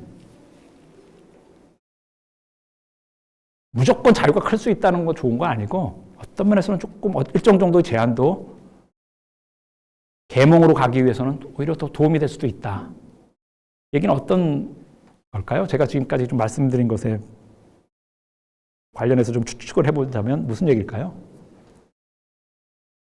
칸트는 그 이상적으로는 이제 그렇게 이념을 얘기했지만 냉철한 현실주의 면도 갖고 있다라고 생각.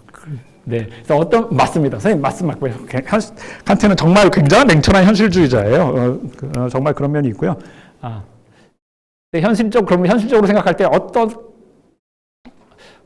면에서 자유가 제한이 조금 필요한 걸까요? 현실적으로는.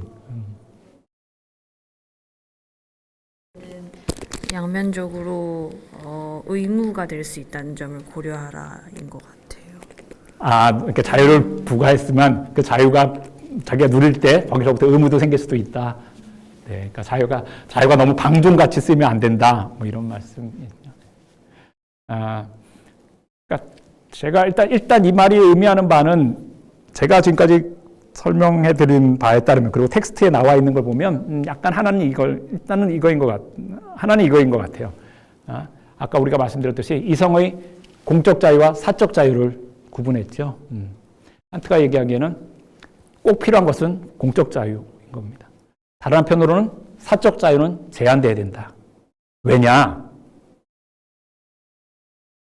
어느 정도 우리가 칸트가 생각하기에는 우리가 이렇게 자유롭게 어떤 입법에 대해서 자유롭게 비판하고 이럴 수 있으면 사회가 어느 정도 안정이 되어 있어야 돼요. 어느 정도 질서가 있어야 돼요. 그런 질서를 유지하기 위해 필요한 그런 자유. 그러니까 아까 얘기했던 이성의 사적 사유는 이성의 사적 사용은 좀 제한되는 것이 오히려 사회를 안정적으로 만들어주고 그렇기 때문에 우리가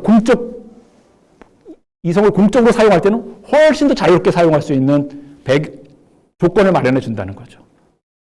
그런 의미에서 계몽에 훨씬 그렇게 유리하다. 그러니까 어떻게 생각하면 무조건 자유만 크면은 잘 될 것 같잖아. 그러나 아니, 칸트가 생각하기에는 칸트는 이게 뭐 보수적일 수도 있는데 어쨌든 칸트는 기본적으로 안정은 좀 있어야 된다. 사회의 기본적인 안정은 유지되면서 그 안에서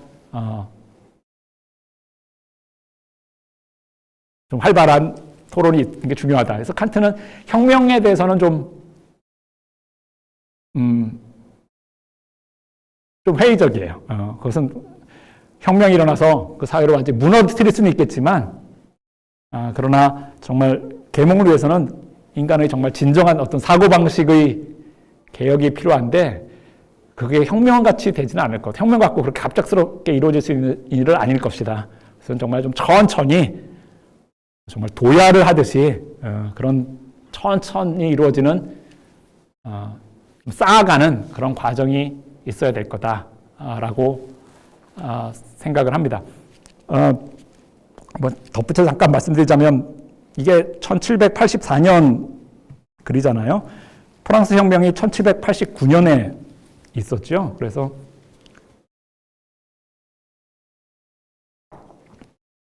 물론 칸트는 그러니까 프랑스 혁명에 대해서는 굉장한 지지를 보냈습니다. 나중에 약간 이 당시 계몽에 좀 호응하던 독일의 많은 지식인들도 처음에는 프랑스 혁명에 되게 호의적이에요. 그러나 프랑스 혁명이 이제 왕도 단두대에서 처형하고 이렇게 됐을 때는 그 당시 유럽 대부분의 사람들이 이제 프랑스 혁명, 특히 지식인들, 프랑스 혁명에 대해서 완전히 등을 돌립니다.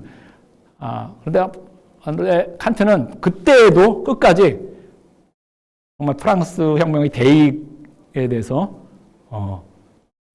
지지했던 정말 소수의 사람 중에 한 명이에요. 그러니까 그렇긴 하지만 그래도 이제 칸트는 어떤 혁명을 통해서 자기가 생각하는 이런 계몽된 사회가 되기는 어려울 거다.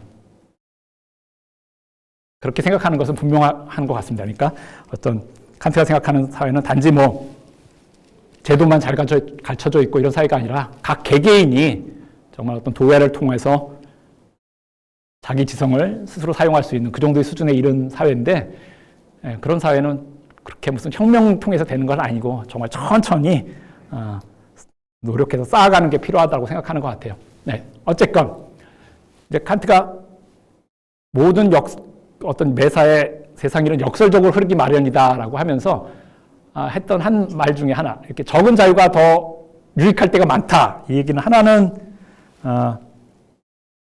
이것인 것 같고요. 또 다른 의미는 하나 있습니다. 칸트가 여기서 여러분, 칸트가 대단한 사상가이긴 하지만 한편으로 그 당시는 절대 군주제에 삽니다. 군주가 칸트가 대학 교수에 취직했는데 그 자리도 군주가 준 거예요. 당장에 군주가 그만두라 그러면 그만둬야 되는 거고, 물론 칸트는 좀 워낙 유명했긴 했지만 어쨌건 그럴 수 있는 자리죠. 그래서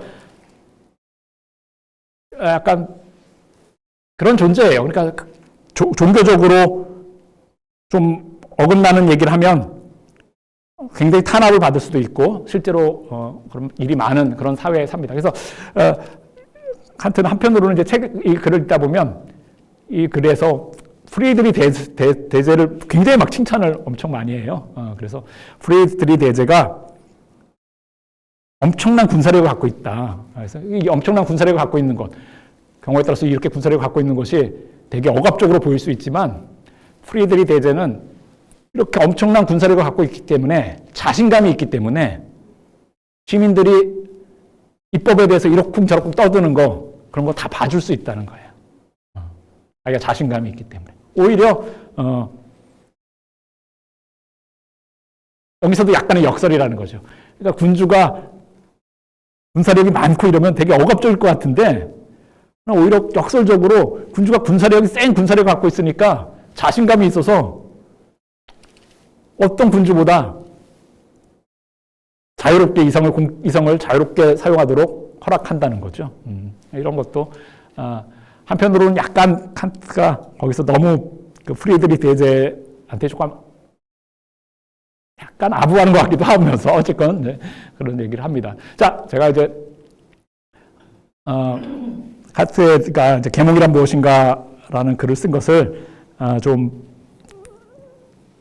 희망컨대 여러분들이 좀 조금 명확하게 좀 칸트가 했던 말을 좀 따라갈 수 있도록 제가 좀 핵심 줄거리를 잘 설명했기를 바라고요. 그럼 제가 아까 말씀드려 본 대로 잠깐 칸트가 반대해서 한번 생각해 볼까요? 칸트와 더불어 하지만 또 칸트의 지금까지 한 생각 중에서 아니 좀 맞지 않는 것 같다거나 아니면 이미 좀 우리 시대하고는 좀 별로 좀 우리 상황하고는 잘 안 맞다 같다거나 그런 얘기를 잠깐 해볼까요? 혹시 잠깐 쉬고 할까요? 아니면 그냥 하죠. 지금 50분이니까 조금 하고 그냥 끝내는 게 더 좋을 것 같습니다. 뭐 혹시 선생님들 제가 이제 설명해 드렸는데 혹시 뭐 질문이나 아니면 이거는 좀 아닌 것 같다. 뭐 아니면 좀 이런 것도 저거는 정말 괜찮은 생각인 것 같다. 뭐 이런 것도 그런 건 좀 뭐가 있을까요? 네. 이성의 사적 사용 부분인데요. 그 칸트가 처한 그 당시 상황에서는 뭐 어느 정도 현실주의적 태도를 견지를 가져야 되니까 그 이해는 할 수가 있는데 그 문제에 대해서 뭐 이유를 제기하는 학자들이나 그런 건 없습니까? 그 예를 들자면 이제 지금하고 상황은 틀리지만 뭐 상사는 분명히 특히 뭐 사법개혁 군대에 나오고 장교, 공무원, 성직자인데 이런 데는 폐쇄적이고 조직 내 규율이 우선적으로는 요구가 되지만 그 상급자가 자기의 사적 이익을 은밀하게 취하기 위해서 교묘하게 그것을 이용한다면 그것에 대해서 이해를 제기를 안 한다면 히틀러가 독일에서 그 했듯이 나치 게슈타포는 그대로 실행 아이히만 같이 그것이 그러면 칸트는 그걸 옳았다고 그렇게 해야 한다고 생각을 한다는 건가요? 하여튼 그렇지는 않았겠지만. 네, 선생님 정말 좋은 말씀입니다. 선생님 정말 좋은 말씀이고 정말 우리가 정말 좀 잘 길게 칸트에 반해서 한번 생각해보는 좋은 지점인 것 같아요. 그러니까 칸트는 아까 말씀드렸듯이 이성의 사적 사용에서는 굉장히 제한되어야 된다라는 얘기를 많이 했지만 선생님이 지금 말씀하신 것처럼 사실 현대에서는 물론 당연히 자기 직분에 충실해야겠죠. 그러나 우리는 아무리 현대에는 이성의 사적인 사용이 제한되어야 된다는 정도를 적어도 칸트보다 훨씬 더 좁게 생각하는 것 같아요. 칸트는 여기서 무슨 말씀이냐면 선생님 말씀하신 것처럼 적어도 우리가 좀 시민적 상식에 따르면 아무리 하급자라도 기본적으로 상급자의 명령에 따라야겠지만 상급자의 명령이 부당하다고 생각될 때, 상급자의 명령이 불법적일 때, 부당하다고 생각될 때, 이럴 때는 당연히 거부해야 된다. 이런 생각이 적어도 칸트 당시보다는 현대민주주의 생각에서 훨씬 더 많이 퍼져 있는 것 같아요. 그래서 맞습니다. 그러니까 칸트보다 우리는 더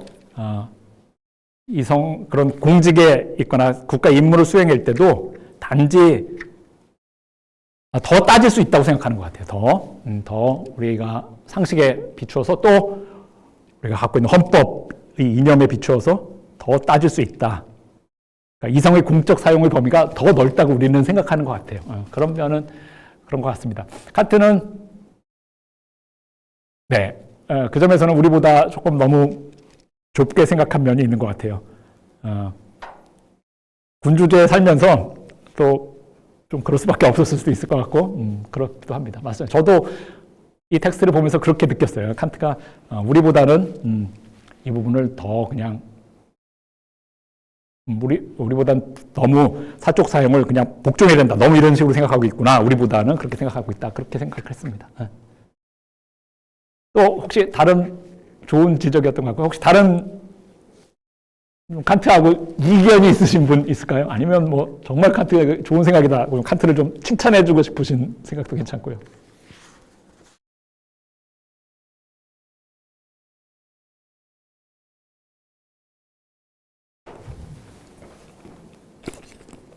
칸트 하면 보통 정언명령이라는 걸로 고등학교에서 배웠는데 근데 그 시민사회에서 적용돼야 하는 어떤 원칙들에 있어서는 시민이 대중이 스스로 자기한테 부여할 수 있는 법이어야 한다라는 거라는 기준은 사실은 어떤 정언적인 명령이라기보다는 그냥 황금률이라는 형식이 좀 더 가까워 보이는데 칸트가 그런 것들에 대해서 의식하지 않았을 것 같지 않은데 그렇게 엄밀하지 않은 명제를 취한 이유가 궁금해요. 네, 지금 황금률과 정언명령, 우리가 그러니까 황금률은 이런 겁니다. 여러분들이 잘 아시다시피 너가 남이 너에게 해주고 싶은 대로 다른 사람을 대접하라 이러는 거죠. 그러니까 너가 다른 사람한테 대우받고 싶은 대로 다른 사람을 대접하라 이런 것입니다. 우리가 좀 뒤에 저희가 이제 저하고 같이 하는 셋째 시간에 좀 다루겠지만 이제 정언명령은 당신의 행동이 누구에게나 통용될 수 있는 그러한 보편적인 원칙이 될 수 있는 그런 원칙에 따라서 행동해라라는 거죠. 좀 짧게 얘기하면 이 차이는 사실은 아주 크진 않아요. 이 황금률과 정언명령의 보편성에서는 아주 크진 않아요. 그러나 오히려 정언명령이 갖고 있는 그 보편성이 좀 훨씬 더 보편성을 제대로 좀 표현한 거라고 할 수 있어요. 이제 칸트가 얘기를 들면 사실은 황금률도 보편성을 표현하고 싶은 거예요. 그러니까 자기중심적으로 이기적으로 행동하지 말고 너가 다른 사람한테 대우받고 싶은 그대로 너도 다른 사람을 대우해라라는 거예요. 그러니까 입장 바꿔서 좀 생각을 해봐. 그런 얘기죠. 근데 그렇게 되면 이건 아직 정교한 표현은 아니라는 거예요. 왜냐하면 칸트가 이런 얘기를 듭니다. 야, 황금률대로만 우리가 생각하고 해보자. 그러면은 죄수는 재판받으면서 이렇게 얘기할 수 있다는 거예요. 재판장님, 당신이 내 입장에 서보세요. 내가 재판장, 당신도 내 입장에 서봐. 그럼 처벌받고 싶겠어? 넌 처벌받고 싶지 당신도 죄를 졌고 재판받을 때는 처벌받고 싶지 않겠지. 그러니까 황금률에 의해서 나한테 무죄를 선고해. 이렇게 얘기할 수도 있다는 거예요. 근데 황금률이 얘기하려는 정신은 사실은 그런 게 아니죠. 하지만 황금률 표현 그 자체는 그렇게 서로 두 명만의 문제로 표현이 돼 있다는 거예요. 황금률은. 그러니까 정언명령은 훨씬 더 그것보다는 실제로 표현하려고 했던 보편성, 그거를 훨씬 더 제대로 표현하고 있다라는 거죠. 그런데 이제 그건 그렇고, 근데 칸트가 여기서도 지금 좋은 말인데, 여기서도 얘기했던 입법의 시금석이라고 할 때는 그 입법의 시금석이랑 바로 그런 보편성의 원칙을 얘기하고 싶은 겁니다. 그러니까 어떤 법이 정말 정당한 법이야? 모든 시민들이 자유롭게 이성을 공적으로 사용해서 스스로 만들고 싶어하는 그런 법일 때만, 그런 법일 때 정당한 법의 자격이 있다.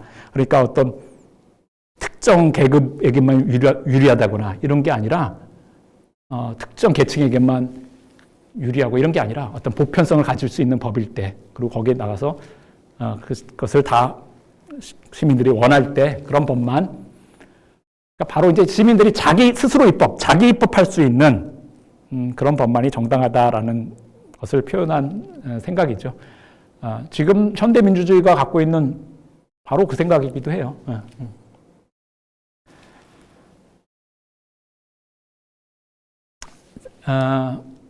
제가 한번 칸트의 생각하고 조금 뭐 다를까 말까 글쎄 조금 한번 생각을 해보면, 근데 칸트는 이렇게 얘기합니다.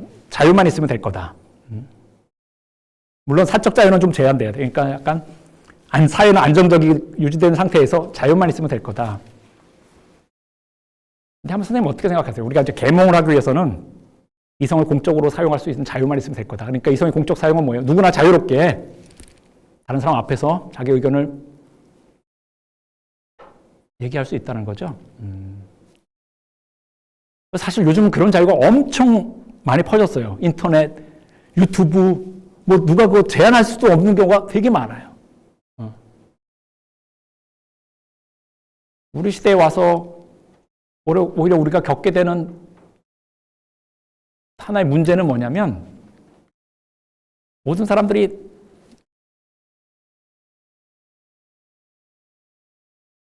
너무 무책임하게 너무 자유만 누리면서 하는 얘기들이 많은 것, 그런 것도 이제 우리에게 좀 큰 문제가 된다는 거죠. 우리가 오히려 그렇게 되면 스스로가 대중이 계몽돼야 되는데, 아니 긁다 보니까 대중들이 잘못된 정보, 거짓 정보, 혹은 아주 편협한 정보에 힘입어 다른 한쪽으로 오히려 휩쓸리는, 오히려 후견인들이 옛날에 권력자였다면, 아니면 요즘은 유튜브에 어떤 영향력 센 사람들이 그런 정보로 후견인 노릇을 하게 될 수도 있는.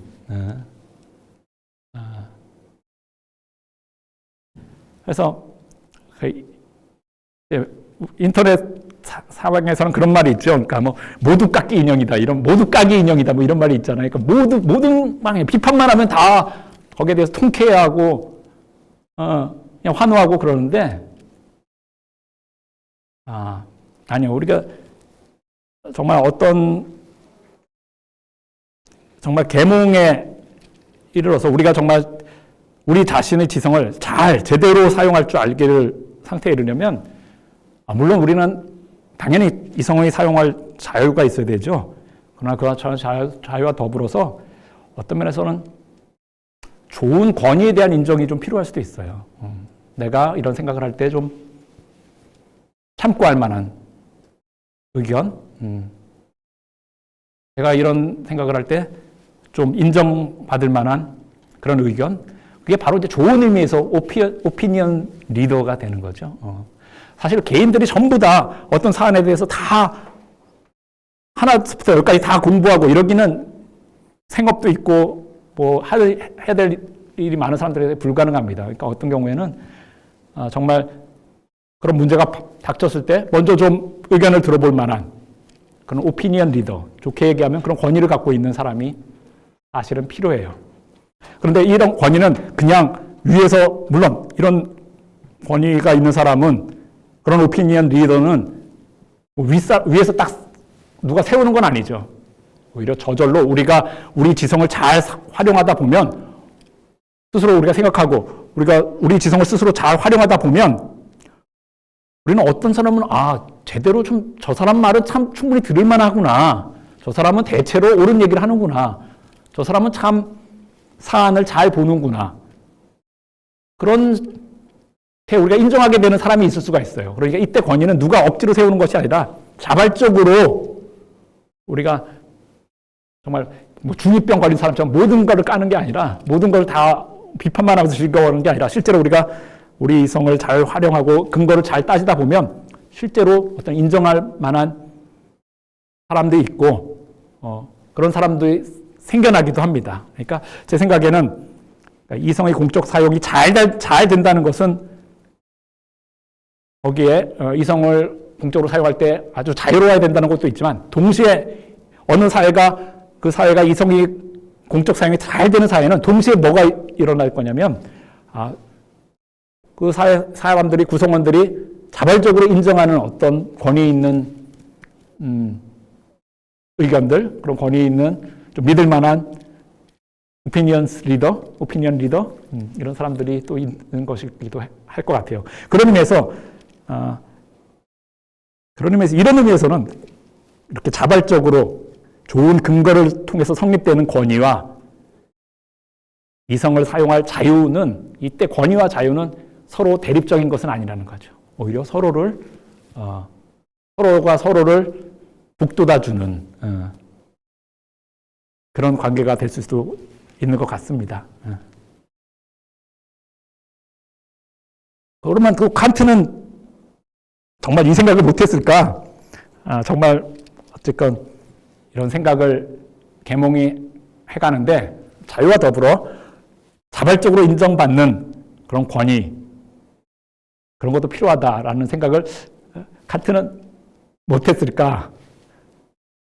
아니요, 제 생각에 우리가 좀 명확하게 써있지는 않지만 우리가 또 다음 글을 읽다 보면 보편사 이념 이런 거 읽다 보면 칸트도 좀 이런 생각을 하고 있는 것 같다라고 우리가 또 그런 흔적도 또 우리가 찾아볼 수 있을 것 같아요.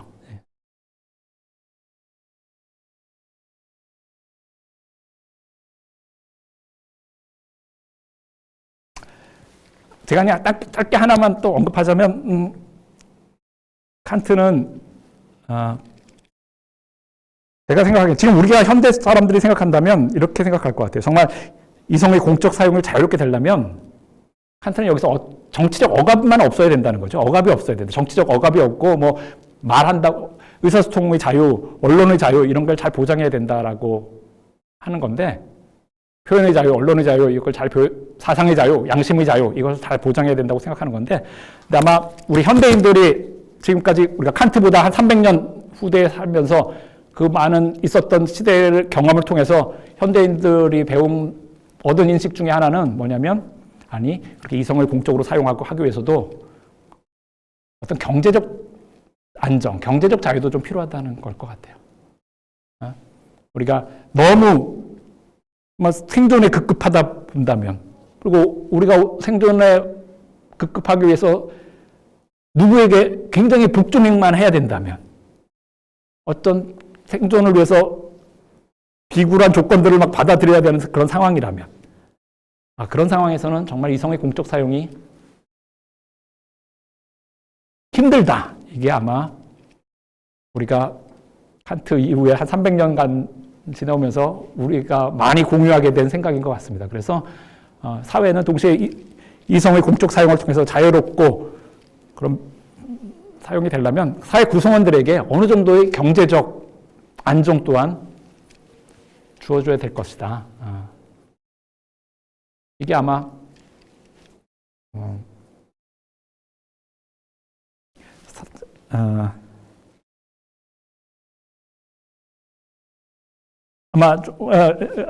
칸트는 조금 덜 생각했던 그런 생각 중에 하나인 것 같습니다. 혹시 다른 얘기, 제가 뭐 너무 많은 얘기했네요. 혹시 뭐 다른 의견 있을까요? 오늘 선생님들하고 얘기하는 게 되게 재밌습니다. 네.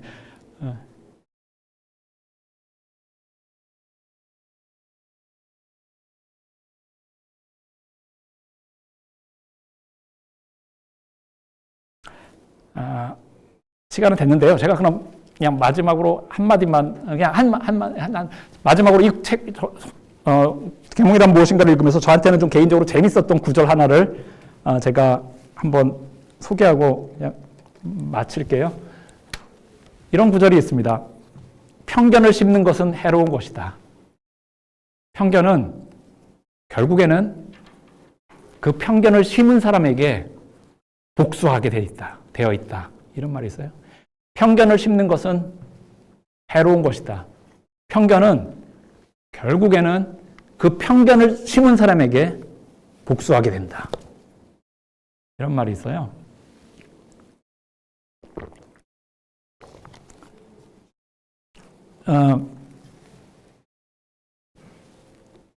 이 말이 무슨 말일까? 한번 제가, 그러니까 이거는 제가 이제 이 구절을 읽으면서, 이 구절이 참 재미있는 구절이다 생각해서 그냥 말씀드리는 건데, 이게, 예를 들어보면 이런 거예요. 당장, 얘가 잘 떠오르지 않으시죠? 그렇지만 이렇게 예가 될 수가 있어요. 만약에, 이렇습니다. 만약에 지금, 당장 선거가 있고, 사람들이 표가 필요하다고 합시다. 표를 얻는 방법 중에 하나는 여러 가지가 있지만 그 중에 효과가 전혀 없지도 않고 때로는 효과가 있는 방법은 뭡니까? 편을 나눠서 선명하게 표를 나눈 다음에 자기 표를 가져가는 거죠. 상황에 따라서 그것이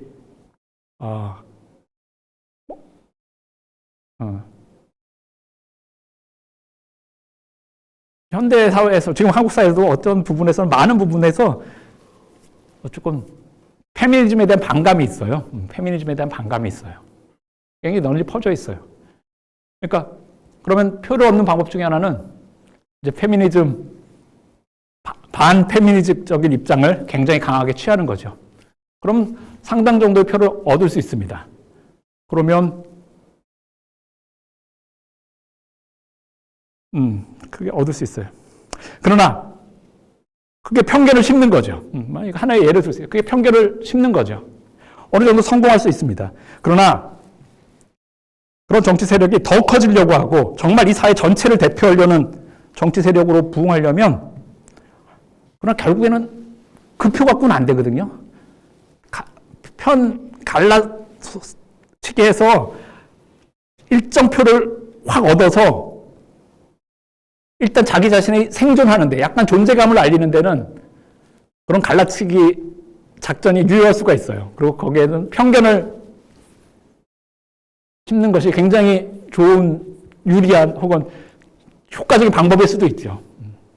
그러나 그 단계를 넘어서 정말 그런 정치 세력이 정말 이 사회를 이끌어갈 만한 정치 세력으로 되려면 당연히 이 사회 전반을, 이 사회 모든 시민들을 포괄할 수 있는 정치 세력이 되어야겠죠.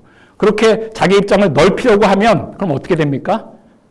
내가 그렇게 편견을 심어줘갖고, 나한테 그 편견 때문에 나에게 표를 준 그 세력들은 나에게 이제 등을 돌리고, 나에게 엄청 비난하는 대로 돌아설 거예요. 그러니까 내가 반페미니즘 갖고 어느 정도 득표에 성공했고, 그래서 더 큰 정치 세력이 되려고 하니까 이제 모든 국민을 다 포괄하는 정책을 펴려고 하면 나를 반페미니즘 때문에 지원했던 그런 그룹, 내가 편견을 심어서 그 편견 갖고 나를 지원했던 그 그룹은 이제 나를 잡아먹으려고 달려들겠죠. 그런 것처럼 그러니까 이제 여기서 그런 구절이 있습니다. 아주 저는 그 구절을 보면서 참 재미있는 구절이라고 생각했어요. 편견을 심는 것은 정말 그렇게 해롭다. 결국에서 그 편견은 누구에게 보복하냐? 물론 그 사람에게만 보복하는 건 아닙니다. 편견을 심어놓으면 그 사회에 전반적으로 해로워요. 그 사회에 전반적으로 해로운데, 그러나 결국 그 사회가 그 편견을 심은 사람에게 그 편견이 복수하게 되는 경우도 많이 있다. 그래서 매사가 역설적인지는 좀 모르겠습니다. 어쨌건 질문이 하나 있는데, 네. 그 순수이성 비판에서 어떻게 그냥 생각을 해본다면 순수이성 비판 다음에 실천이성 비판으로 넘어갔는데 이게 현실에 대한 인식을 논하고 그다음에 이제 인간의 행위 이 옳고 그름으로 넘어갔다고 생각을 하는데요. 저는 그 변증론 부분에서 과연 칸트가 인간의 자유를 명확하게 규정을 했는지 안 했는지 모르겠어요. 그리고 그 순수이성 비판에서 보면 그 인간의 능력, 이성 능력이 그 사물에 대해서, 일부 세계에 대해서 어떻게 인식하느냐의 문제만 가지고 얘기를 했고, 변증론에서도 우주 발생, 우주 시원 발생, 신의 문제, 영혼의 문제, 거기서 과연 인격을 인정을 했는지 안 했는지도 잘 모르겠고, 그 자유를 확실하게 인간이 자유를 가진 확실한 존재라고 명확하게 얘기하지 않은 것 같은데, 그러면 어떻게 그렇게 자신 있게 실천이성의 주체로 이제 갑자기 그냥 밑도 끝도 없이 실천이성을 그 완벽한 주체로 상정하고 이렇게 얘기를 하는지 저는 그게 좀 의문인데요. 네. 정확하신 말씀이고요. 정확하신 말씀이에요. 그러니까 칸트는 정확하게 이런 얘기를 다 하려면, 그리고 도덕에 대해서 다 얘기하려면 무슨 인간이 자유가 있는 존재다, 자유로운 존재라는 걸 다 인정하고 밑에 깔고 하는 얘기예요. 근데 칸트의 이론 철학의 결과가 칸트의 이론 철학의 결과는 인간이 그렇게 자유로운 존재다, 완전히 증명될 수 있다? 아니, 그거 증명 불가능하다는 겁니다. 우리가 갖고 있는 어떤 근거를 다 동원해서도 인간이 완전히 그런 자유로운 존재다, 그거 증명 불가능하다라는 게 칸트가 내리는 하나의 결론이에요. 그런데 또 칸트가 동시에 내리는 결론은 뭡니까? 칸트가 동시에 내리는 결론은 인간이 자유가 없다라는 결론도 불가능하다는 거예요. 인간이 아무리 우리가 갖고 있는 기원을 다 동원해도 인간이 부자유하다, 인간은 자유가 없다라는 것을 또 증명 불가능하다는 거예요. 둘 다 증명 불가능해요. 인간은 자유롭다는 것도 증명 불가능하고, 인간은 자유가 없다라는 것도 증명 불가능해요. 그런데 칸트가 생각해요. 이건 다 증명 불가능한데, 그러나 우리가 많은 행동을 비교해 보면, 하는 행동들을 다 보면 우리는 뭐예요? 우리는 우리가 인간이 자유롭다는 것에 대해서 거기에 기반해서 살고 있고 그런 믿음을 다 갖고 있어요. 그렇다면 우리는 이 믿음을 무슨 우리가 갖고 있는 과학적으로 증명된 믿음은 아니지만, 또 과학적으로 증명되지 않은 과학적으로 부정되지도 않은 이 믿음을 우리는 충분히 가질 수 있다라고 생각하는 거예요. 이 믿음에서, 이 전제에 의해서 우리는 살 수 있다. 그리고 그 충분히 합당하다, 그렇게 생각하는 것이, 그렇게 하는 것이 합당하다. 완전히 물론 우리가 자유로운 존재라는 것이 완전히 증명되지 않았지만, 적어도 우리가 갖고 있는 실천, 우리가 삶에서 우리가 자유로운 존재라고 굳게 믿고 있다면, 그것이 우리 인간에 대한 이해의 굉장히 뿌리 깊이 박혀 있는 인간 이해의 하나인데, 그렇다면 과학적으로 우리가 자유롭지 않다라는 것이 증명될 때까지, 증명되면 우리가 그걸 포기해야겠죠. 우리 그 인간 이해를 포기해야겠죠. 그러나 그것이 과학적으로 완전히 증명되기 전까지는, 아니, 우리는 이 믿음을 굳이 포기할 아무런 이유가 없다. 충분히 이 믿음을 갖고 살아가는 것, 그것이 더 합당하고 더 합당한 생각이다. 이것이 칸트의 답변이라고 할 수 있습니다. 그러면 그 프레그마티즘, 그 실용주의 이 측면이 강한가요?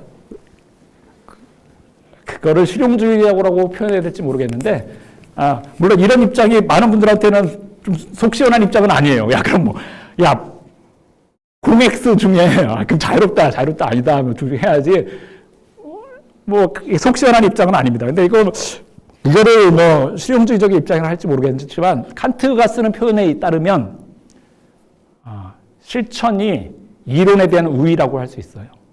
실천이 이론에 대한 우위. 이거는 특히 칸트가 실천이성 비판에서 쓰는 표현입니다. 실천이성의 우선성.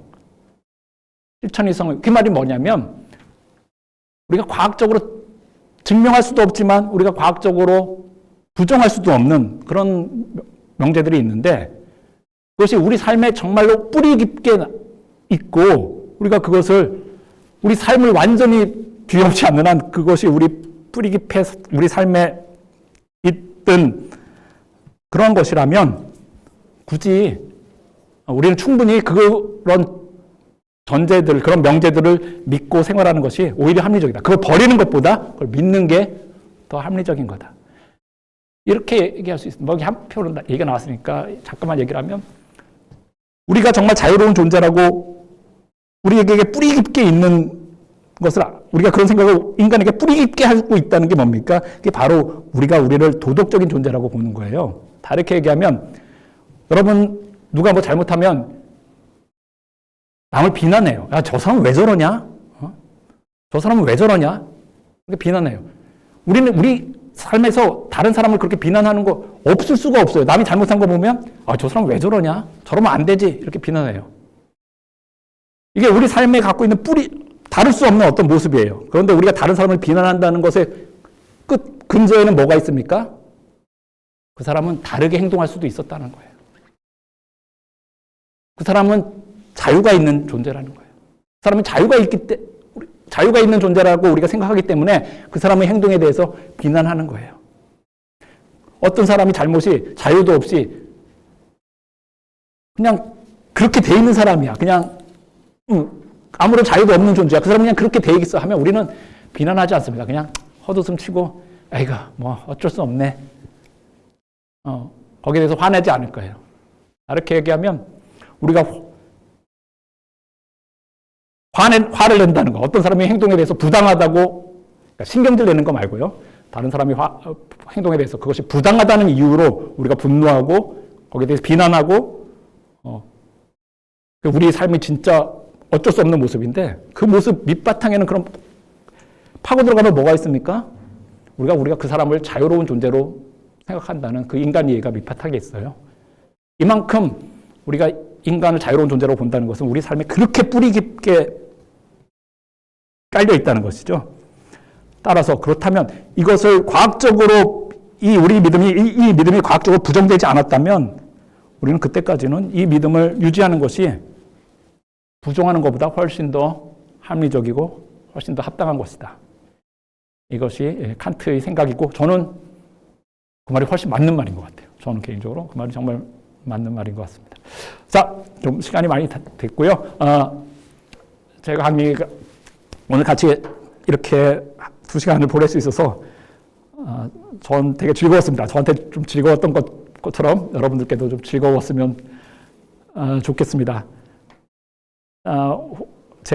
마지막으로 제 강의가 여러분들께 혹시 칸트 글 좀 뭐 적어도 계몽이란 무엇인가? 아니면 다음 주에 다룰 보편사의 이념? 이거 조금 읽어볼까? 재미있을 것 같은데 이런 마음이 여러분들한테 조금 들었다면 제 강의는 되게 성공했을 것 같아요. 여러분이 근데 그 반대로 이거 별거 아니구나, 별거 없구나, 별 필요 없겠다 이런 생각이 드셨다면 제가 오늘 실패한 거겠죠.